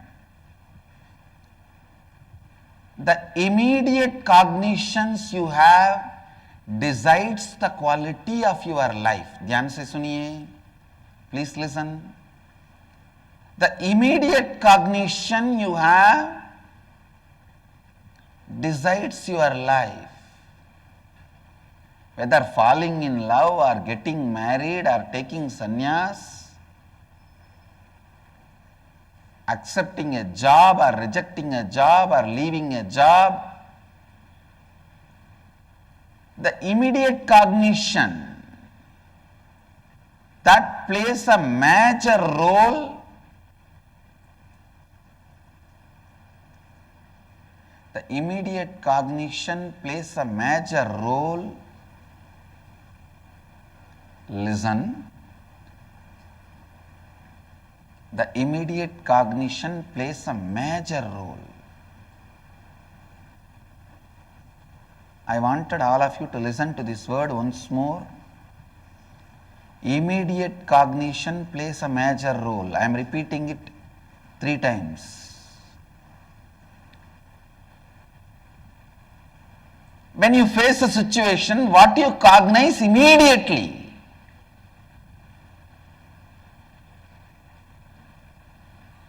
Sometimes you slowly think, rethink,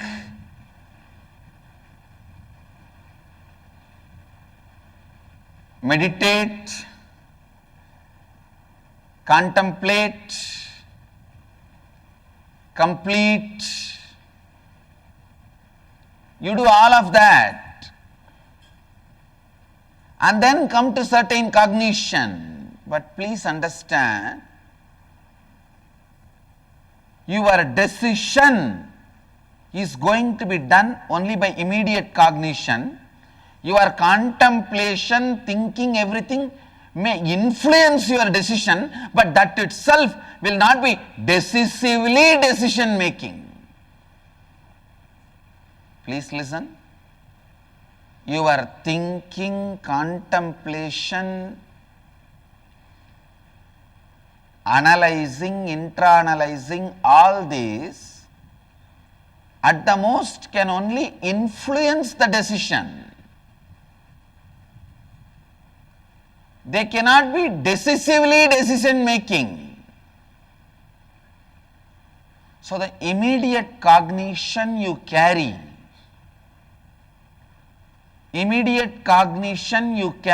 plays a major role. Please understand, in the inner awakening, I am giving you the right immediate cognition.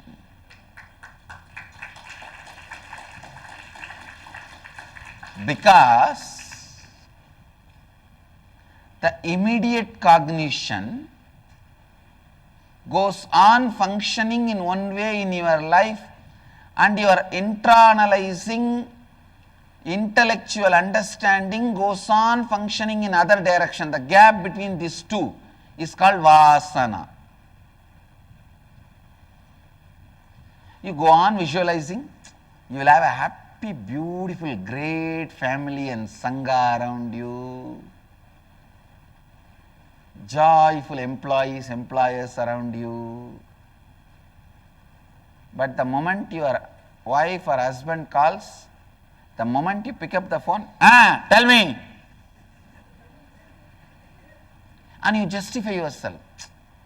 Slowly I will change myself. Later on I will become friendly, loving, and then they will become friendly, loving, and then we will become a happy family. You go on keeping your fantasy alive and go on working in a completely opposite direction.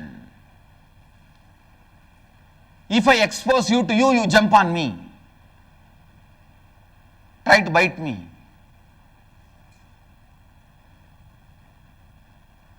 The vasana, in Sanskrit we have a beautiful word, samskara, vasana. Vasana means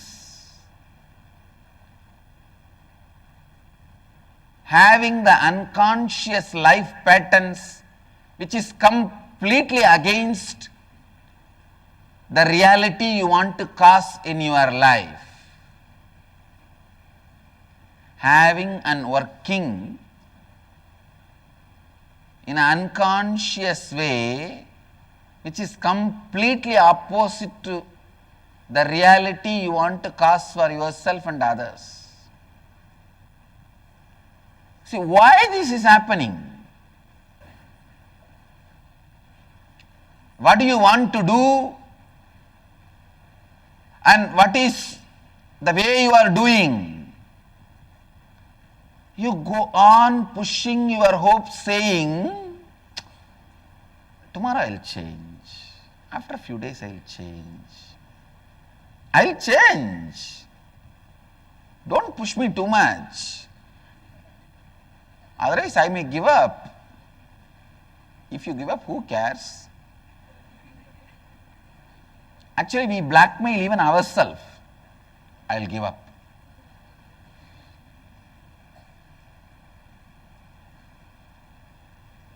I wanted to give them the new name, self-blackmailers. Self-blackmailing is self-denial. That is the source of self-denial. SD, HD, BM. Self-doubt, self-hatred, self-denial, self-blackmailer. Listen. Self-blackmailing is the source of all the invited diseases. Like when life, your declaration demands you to work more than 8 hours, You invite a back pain so that you can lie down. You invite cough and cold so that you can lie down. You invite fever. You invite body pain so that you can lie down. Understand? You tell yourself, if I am forced to work more than 6 hours, I am going to have leg pain. I am going to have stomach pain. I am going to have headache. Understand? This self-blackmailing is the invitation for self-invited diseases. There are some diseases you inherit. There are many diseases you invite.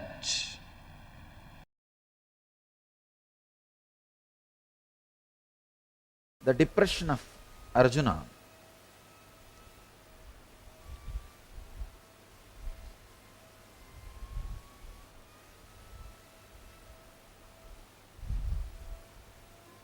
I can say is almost screaming.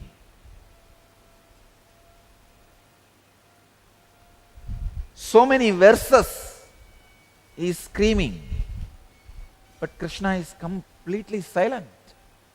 He is there, he is there, he is there.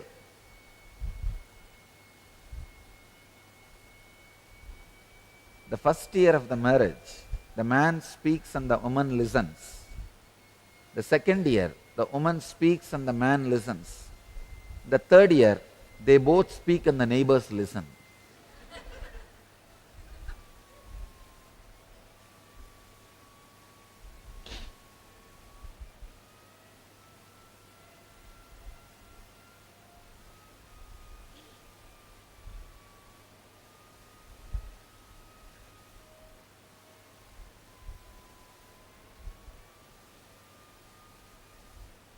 I think Arjuna is speaking, but Arjuna is not seeing any reaction in Krishna's face that Krishna is listening.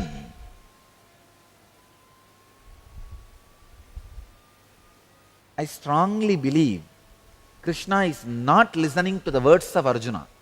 He is only looking into the depths of Arjuna with deep sympathy, to understand the root of the problem. Please understand, when you are agitated, confused, your words do not express your real problem. That is why when people come and tell me their problems, when they give me a long letters, more than reading their letter, I will be looking into their eyes. I will read their problems by looking into their eyes, not looking into their letter. Because you are habitual liars. Please understand, all human beings have got into the system of becoming a habitual liars. Yesterday, we were having sessions in Inner Awakening. When you are challenged, when you are cornered, how you escape from situations. I was studying each one's patterns, how each one escapes, listening to their stories, incidents. I discovered one thing, 99% of the people tell lies and manipulate the situation and escape when they are challenged. And the remaining 1% told lies even to me when I asked them.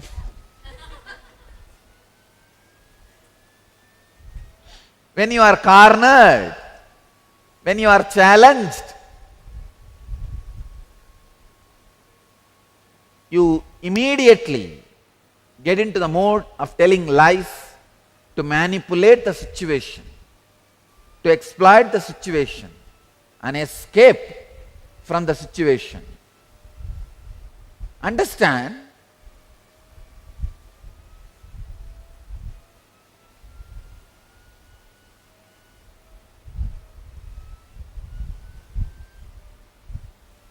more than the words of Arjuna, the eyes of the Arjuna can reveal the real problem to Krishna. More than the letters you bring, what you bring in your eyes will show your real problem to me. That's the reason usually I look into the eyes. But people feel I am not attending to them if I read their eyes and not read their letters. So I just glance the letters also once in a while. But I tell you, I don't believe your letters. Because you have become habitual liar. Not only you start lying to others, even you don't realize you are lying. You have become such habitual liar, it becomes part of you. We hear that those who have lost family traditions dwell in hell for an indefinite period of time. Arjuna is crying. But he is not crying with the right logic. He is just using all broken logics, all broken ideas to justify his thoughts, justify his ideas. See, it is too late. You should have thought about all these things and had a group discussion, round table meeting, dinner, brainstorming, everything at least 2 days before. Too late.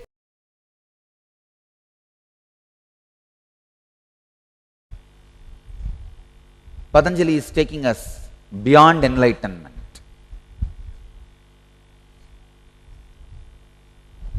See, the spot where your mind explodes into a non-assemblable manner to pieces in such it can never be again assembled in the same old way. That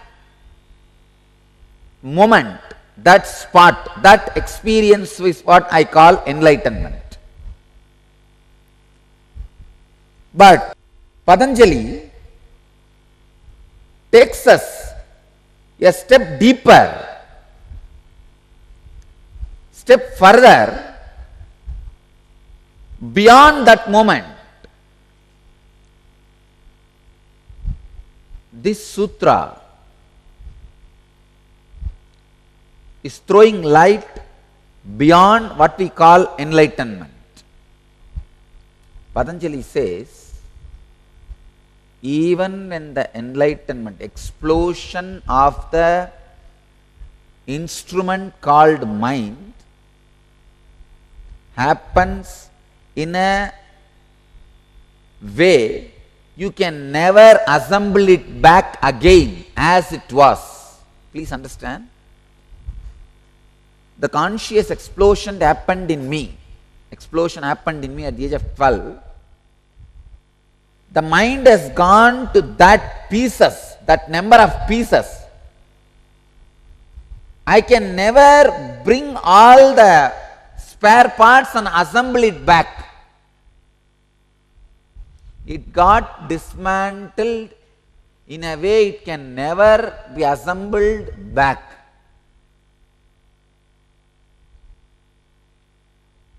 It's like a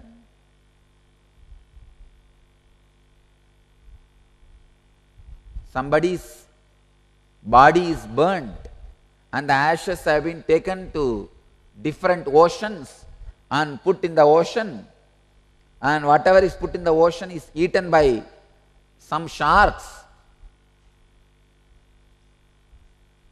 and over. Now, can you get all those particles back, put it together and make the body back? No. Impossible. Same way, the explosion happened in me at the age of 12 was such a strong experience. Never I can collect the mind back and assemble it and create the same old structure. Or I can say any structure. Forget about old structure, any structure. It's not possible. It has become impossible.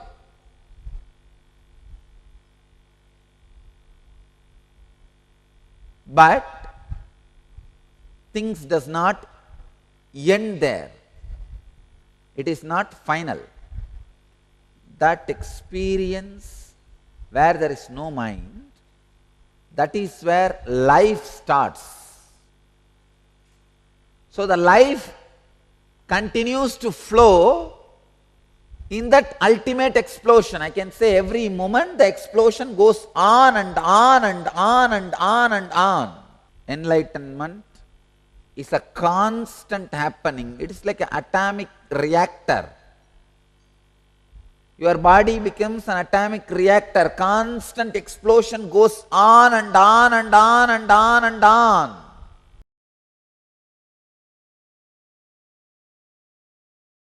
Unconscious person does not think through. So whatever is the flow of life for him is crime for society. For a conscious person, whatever is flow of his life, like he wakes up, morning he goes to the job, works in his office, goes for lunch, comes back again, works in his office, comes back to sleep. Whatever is his course of life, the happening, it is part of society, the flow of society. If you ask him, why are you doing this? He says, that is the way life is. It is like a common understanding. If you are a girl, the moment you are 25, get married. If you are a boy, the moment you are 27, get married. Of course, what I am saying, age is a city limit, city age limit. In the villages, it is much less. People come and tell me, Swamiji, I came to Kalpataru, I did not have kids for 20 years, I asked your blessings. In 1 year I am having the child. I am so happy. When I see the surprise in their face, I understand. So you fellow, you came without any trust or faith. That is why you are surprised. Because when people come and tell me, I don't get surprised. When you come to Kalpataru, when I am in that samadhi, whatever I say naturally comes true. It is the happening for me. What is there in that to be surprised? But when these guys are surprised, they think I'll be very happy. See, I don't take myself for granted. I enjoy the devotion component of you reporting. When you come back and report to me, I did not have a child for 20 years and you blessed me in the Kalpataru, now I have a child. Your gratitude component I enjoy. There is a gratitude part in that. That I enjoy. But the surprise part I don't enjoy. Understand? I never enjoy the surprise part. It means what? See, if there is a gratitude component, you have a devotion. Yes, I did not have, I asked you, you gave me, I am grateful to you. But if there is a surprise component, I will just turn my face and walk to the next person. Because I don't feel surprised. But when you come back and report, when I see gratitude, I am very happy. I don't take myself for granted. I see the gratitude part. I do enjoy the gratitude part. But if there is a surprise part, then you did not comprehend or have deep trust. That is okay. All I wanted you to understand,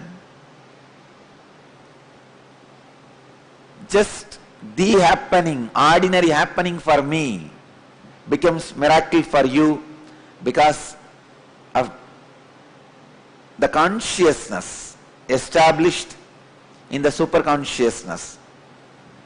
Because it remains in the superconsciousness, in the highest intelligence, the supreme being, even the happenings are celebrated as the miracles. Bhagavan is very clear, Krishna is very clear, he uses the word ihaiva taihi chitah sargaha esham samye stitam manaha nirudosham hi samam brahma tasumat brahmani te stitaha. Here in this world itself the nature is surpassed by them whose intelligence remains established in Supreme Being. See about Trinyana Sambandhar, 292nd Guru Maha Sannidhanam asked me a question in Akashic reading. He put a question to me in the Akashic reading for Kalbhairava.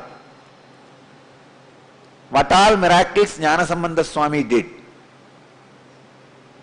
The Akashic reading I read out, 78 times he broke the nature, law of nature, science and law of nature.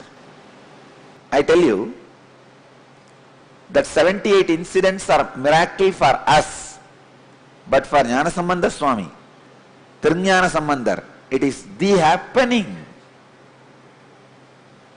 It is just the flow. Because he is established in the superconsciousness,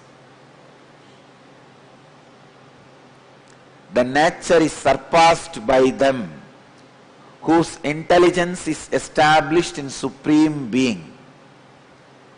Ihaiva taihi jitaha sargaha yesham samye stitam manaha. 78 times nature would have tried to cross him and he crossed it. That's all.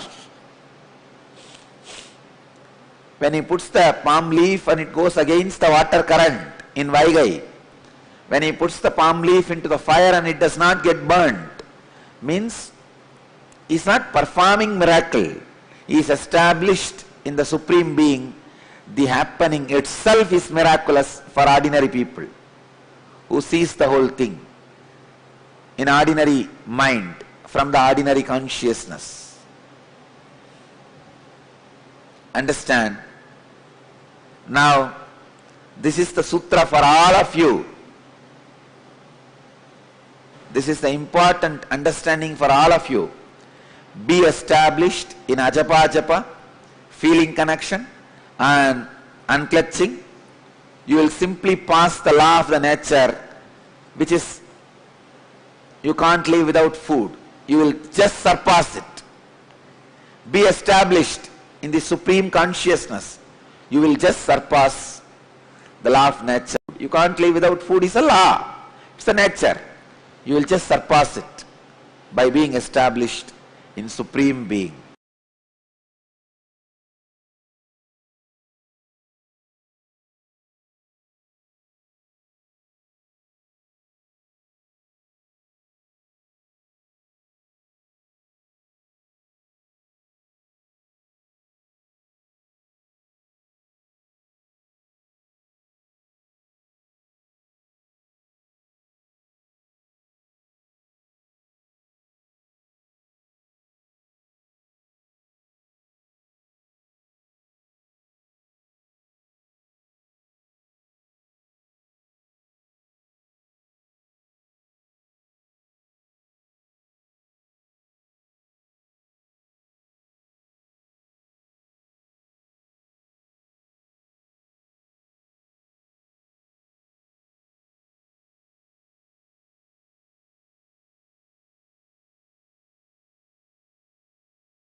Yes, Nityananda.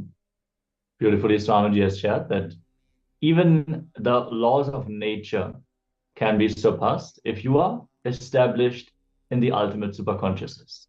It is not that you are performing any great actions. No, it is your very being, the very happening of yourself that is the miracle. For everyone else who is not yet established in that superconsciousness, existence. The happening itself is the miracle that they are experiencing. So how do we establish ourselves in that superconsciousness? That is by practicing the very fundamental principles of Advaita. If we delve deeper into the feeling connection, we are in ajapajapa, in unbroken repetition of the Mahavakya given by the Guru, who has already realized this truth. Simply, we will fall into that space. Let us now get ready and enter into an internalization exercise. Understand, whenever we receive these powerful cognitions from Swamiji, it is important that we immediately apply them to our inner software. So they can be a part of our software. They can be a very mechanism from which we function. Yes, so understand, enriching leads to enlightenment. Only when you reproduce the intense experience of you in others, the enriching happens. And only when you enrich the dark corners of your mind, the unconscious parts of your minds will get revealed to you. And so when we decide to enrich others, fundamentally what happens? We enrich ourselves. It's through enriching we realize what are the blind spots that we have.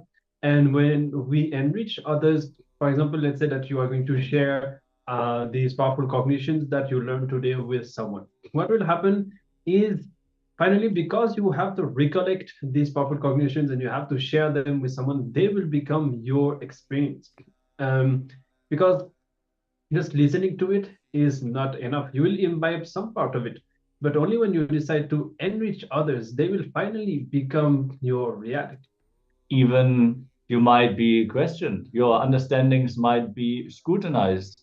So you have to really go to the core of the topic and imbibe it and speak from your breadth or even the depth of your understanding. So just collecting information itself is not enough.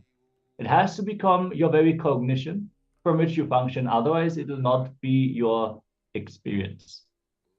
Yes. So let's now take a few minutes to reflect and take a few moments to think about a significant experience in your life that had a lasting impact on you. It could be a moment of joy, challenge, or transformative realization. Now, write down a detailed account of this experience. Describe what happened, how you felt at the time, and the insights that you gained from it. For example, let's say that you had a fear of public speaking and you faced it, and how you felt before, how your body was shaking and so on. You didn't know if you would be able to do it, but after facing it, suddenly you saw that you had the clarity and you actually did a great job, maybe. So this is one such example, how you felt before you faced it and how you were transformed. Now, once you have done that, you will be reflecting on any beliefs and aspects that might be related to this experience. So, for example, what insecurities or fears did this experience reveal about myself? Are there parts of me that feel unresolved or hidden? And finally, create a plan how you're going to express this breakthrough, this experience that you had in yourself with others. We learned that enriching itself is what will lead us to enlightenment. Since we fundamentally function from Advaita, even if we do not cognize it, if we are enriching, if we are giving the best that we have received to others, we are already functioning from the space of Advaita. Since Advaita means what? We are in oneness with everything that is happening in and around us. So if we can do something good for us, and we do the same for others also, we are immediately contributing to their upliftment. So that is going to be the fourth step. Okay, let's rewind and move to the actual first step take a few moments, think about a significant experience in your life that had a lasting impact on you. Dig up any incident where you feel that this is something that had a lasting impact on your life. And yeah, we're just going to give a few moments. Once you have this incident, note it down before we move to the next step. If you have any questions or doubts about this process, let us know. And let us now enter into this internalization exercise. Yes. So you can reflect on this experience, start penning it down. Make sure to write all the details. You're protecting the assignment if you need to go through it again. Let's begin.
Yes.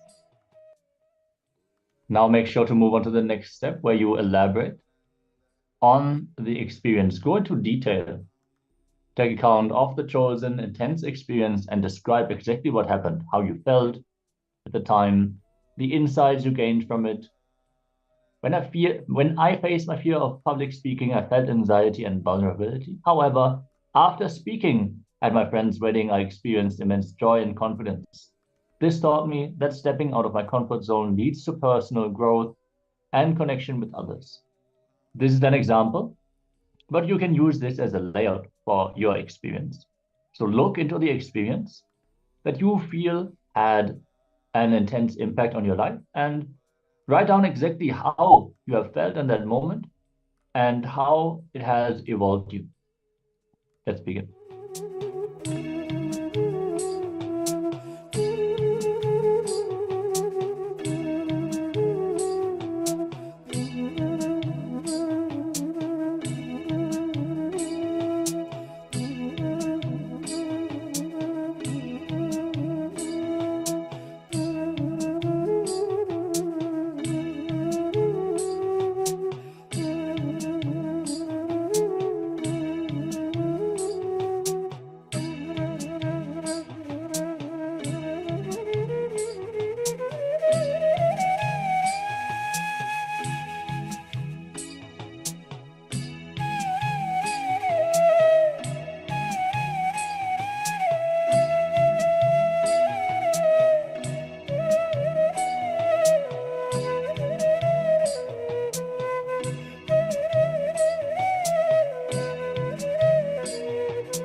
Yes, so now let's move to the next phase, identifying the blind spot. So reflect on any beliefs that might be related to the experience, and like what insecurities or fears did this experience reveal about myself? Are there any parts of me that feel unresolved or hidden? So here you're going to be reflecting on what this experience is revealing about yourself, and for example related to the fear of public speaking, if what is it revealing about yourself, about your past, and you can try to trace back that incompletion earlier in your past, seeking for the first experience where you face that fear. And this is the part where you're going to be bringing the completion within yourself, and also you can also reflect on especially if it's a breakthrough that you had, what all cognitions you were able to manifest, or how you overcame that fear at that time. So both are involved in this phase. Either the completion has happened and you broke that fear at that time, or you can bring the completion now. Let's continue.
Yes.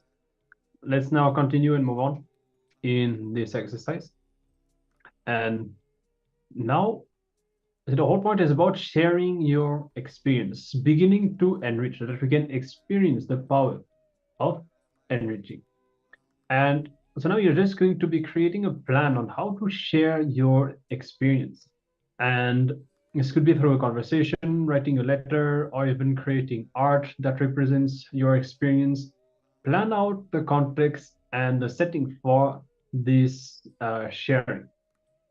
And when the opportunity arises, share your experience with the chosen person.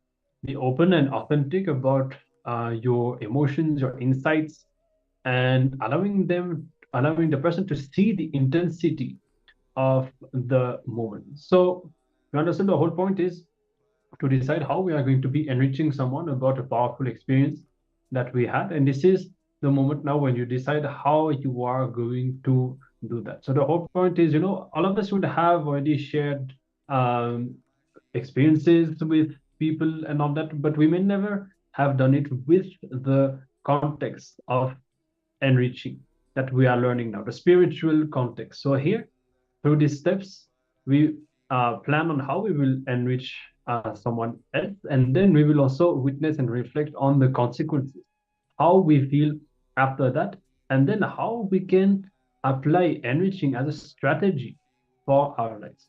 All right, so let's continue now. We are projecting the assignment, step 4. It can take a few minutes, and then we'll move on.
Yes. So now we'll be introducing the next step. You may or may not be able to do it immediately. That is reflecting on the response. See, after enriching, after you enrich the other person about the experience that you noted down, you will be taking note of the other person's reaction and how it made you feel, and consider how this interaction might have helped to solidify your own understanding of the experience. So as we were saying, um, you may have shared so many things with other people in the past, but now with this updated understanding, you're going to see how when you enrich someone, it enriches you, because the understanding that you have about your experience gets solidified and even gets updated.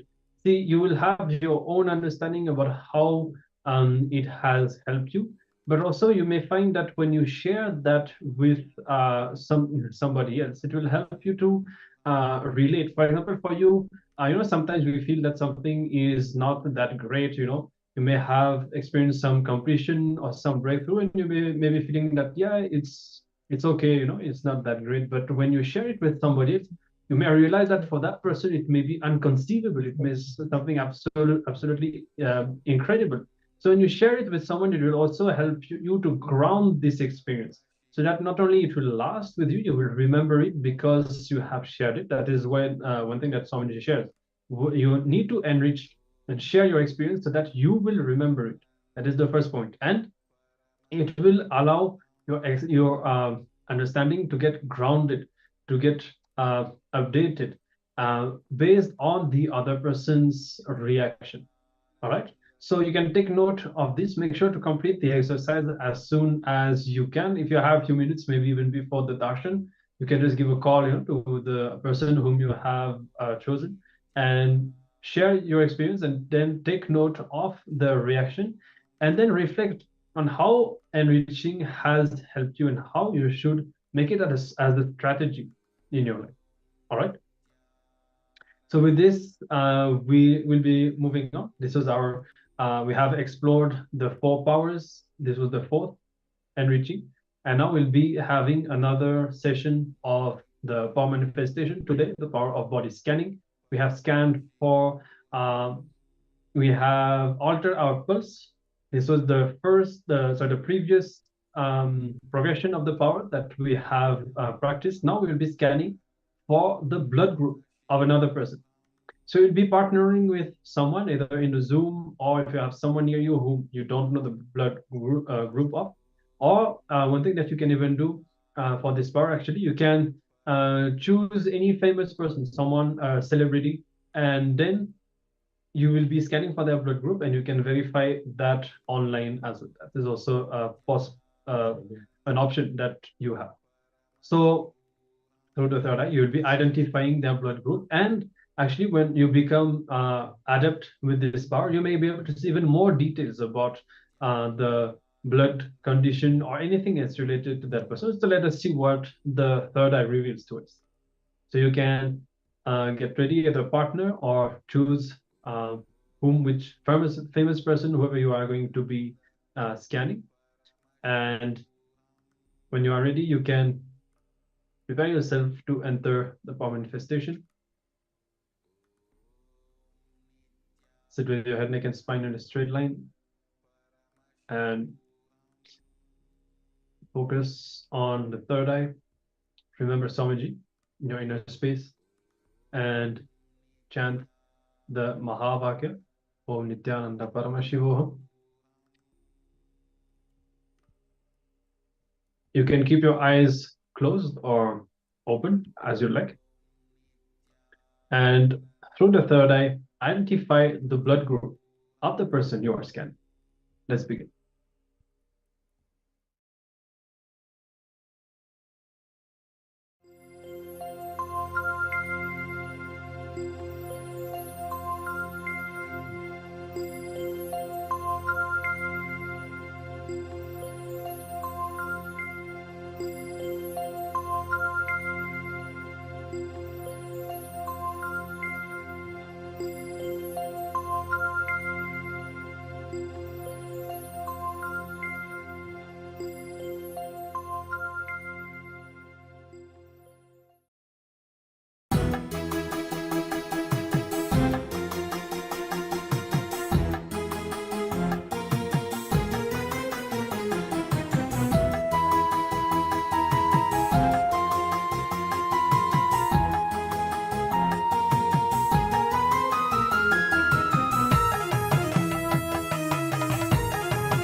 அருள் தரும் ஸ்வர்ண ரிஷப வாகனம் பக்தர் வேண்டும் வரம் தரும் நித்யானந்தன் தரிசனம் பாதம் குருநாதன் திருப்பாதம் அதை காணும் சுபயோகம் இன்று கூடும் நித்யன் பாதம் குருநாதன் திருப்பாதம் அதை காணும் சுபயோகம் இன்று கூடும் நித்யன் தோன்றி அருள் தரும் ஸ்வர்ண ரிஷப வாகனம் பக்தர் வேண்டும் வரம் தரும் நித்யானந்தன் தரிசனம் பாதம் குருநாதன் திருப்பாதம் அதை காணும் சுபயோகம் இன்று கூடும்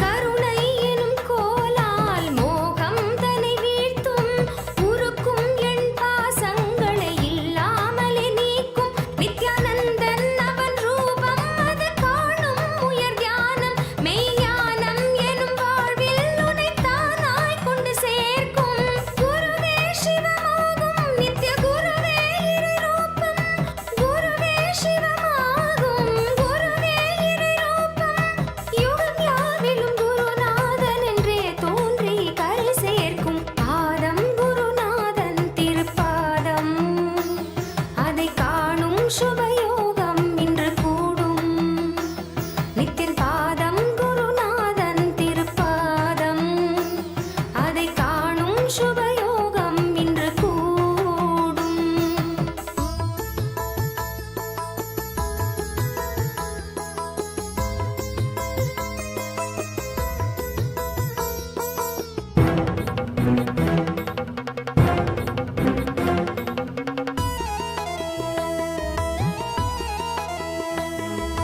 காணும் பொருள் யாவிலும் நித்தியன் ரூபம் தெரிவதும் கேட்கும் ஒலியோ அவன் உபதேசமாவதும் காணும் பொருள் யாவிலும் நித்தியன் ரூபம் தெரிவதும் கேட்கும் ஒலியோ அவன் உபதேசமாவதும் பிறவி கொண்டதன் பொருள் யாவும் உணர்த்திடும் ஜீவன் முக்தனாய் நம்மை வாழ வைத்திடும் ரிஷப வாகனத்தில் நித்யானந்தன் தரிசனம் உயிர் யாவையுமே வேறென்ன வேண்டிடும் பாதம் குருநாதன் திருப்பாதம் அதை காணும் சுபயோகம் இன்று கூடும் நித்யன் பாதம் குருநாதன் திருப்பாதம் அதை காணும் சுபயோகம் இன்று கூடும் நித்யன் தோன்றி அருள் தரும் ஸ்வர்ண ரிஷப வாகனம் பக்தர் வேண்டும் வரம் தரும் நித்யானந்தன் தரிசனம் பாதம் குருநாதன் திருப்பாதம் அதை காணும் சுபயோகம் இன்று கூடும் நித்யன் பாதம் குருநாதன் திருப்பாதம் அதை காணும் சுபயோகம் இன்று கூடும்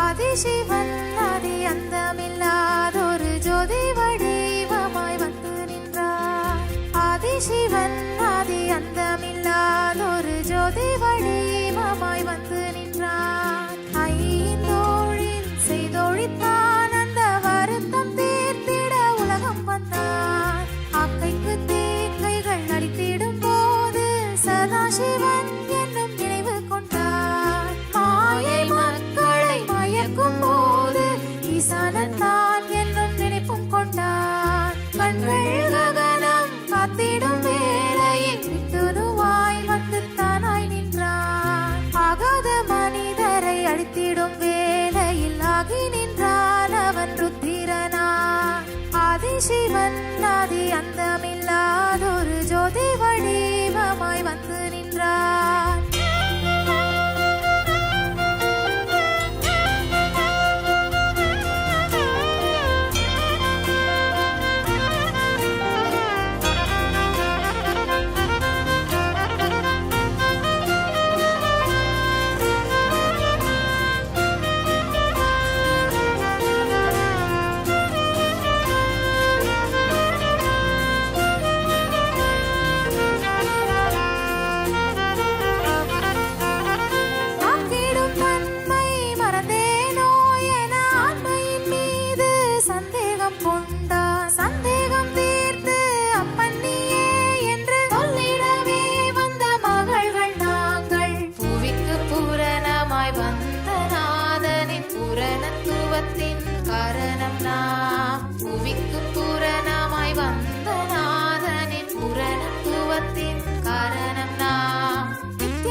Yes.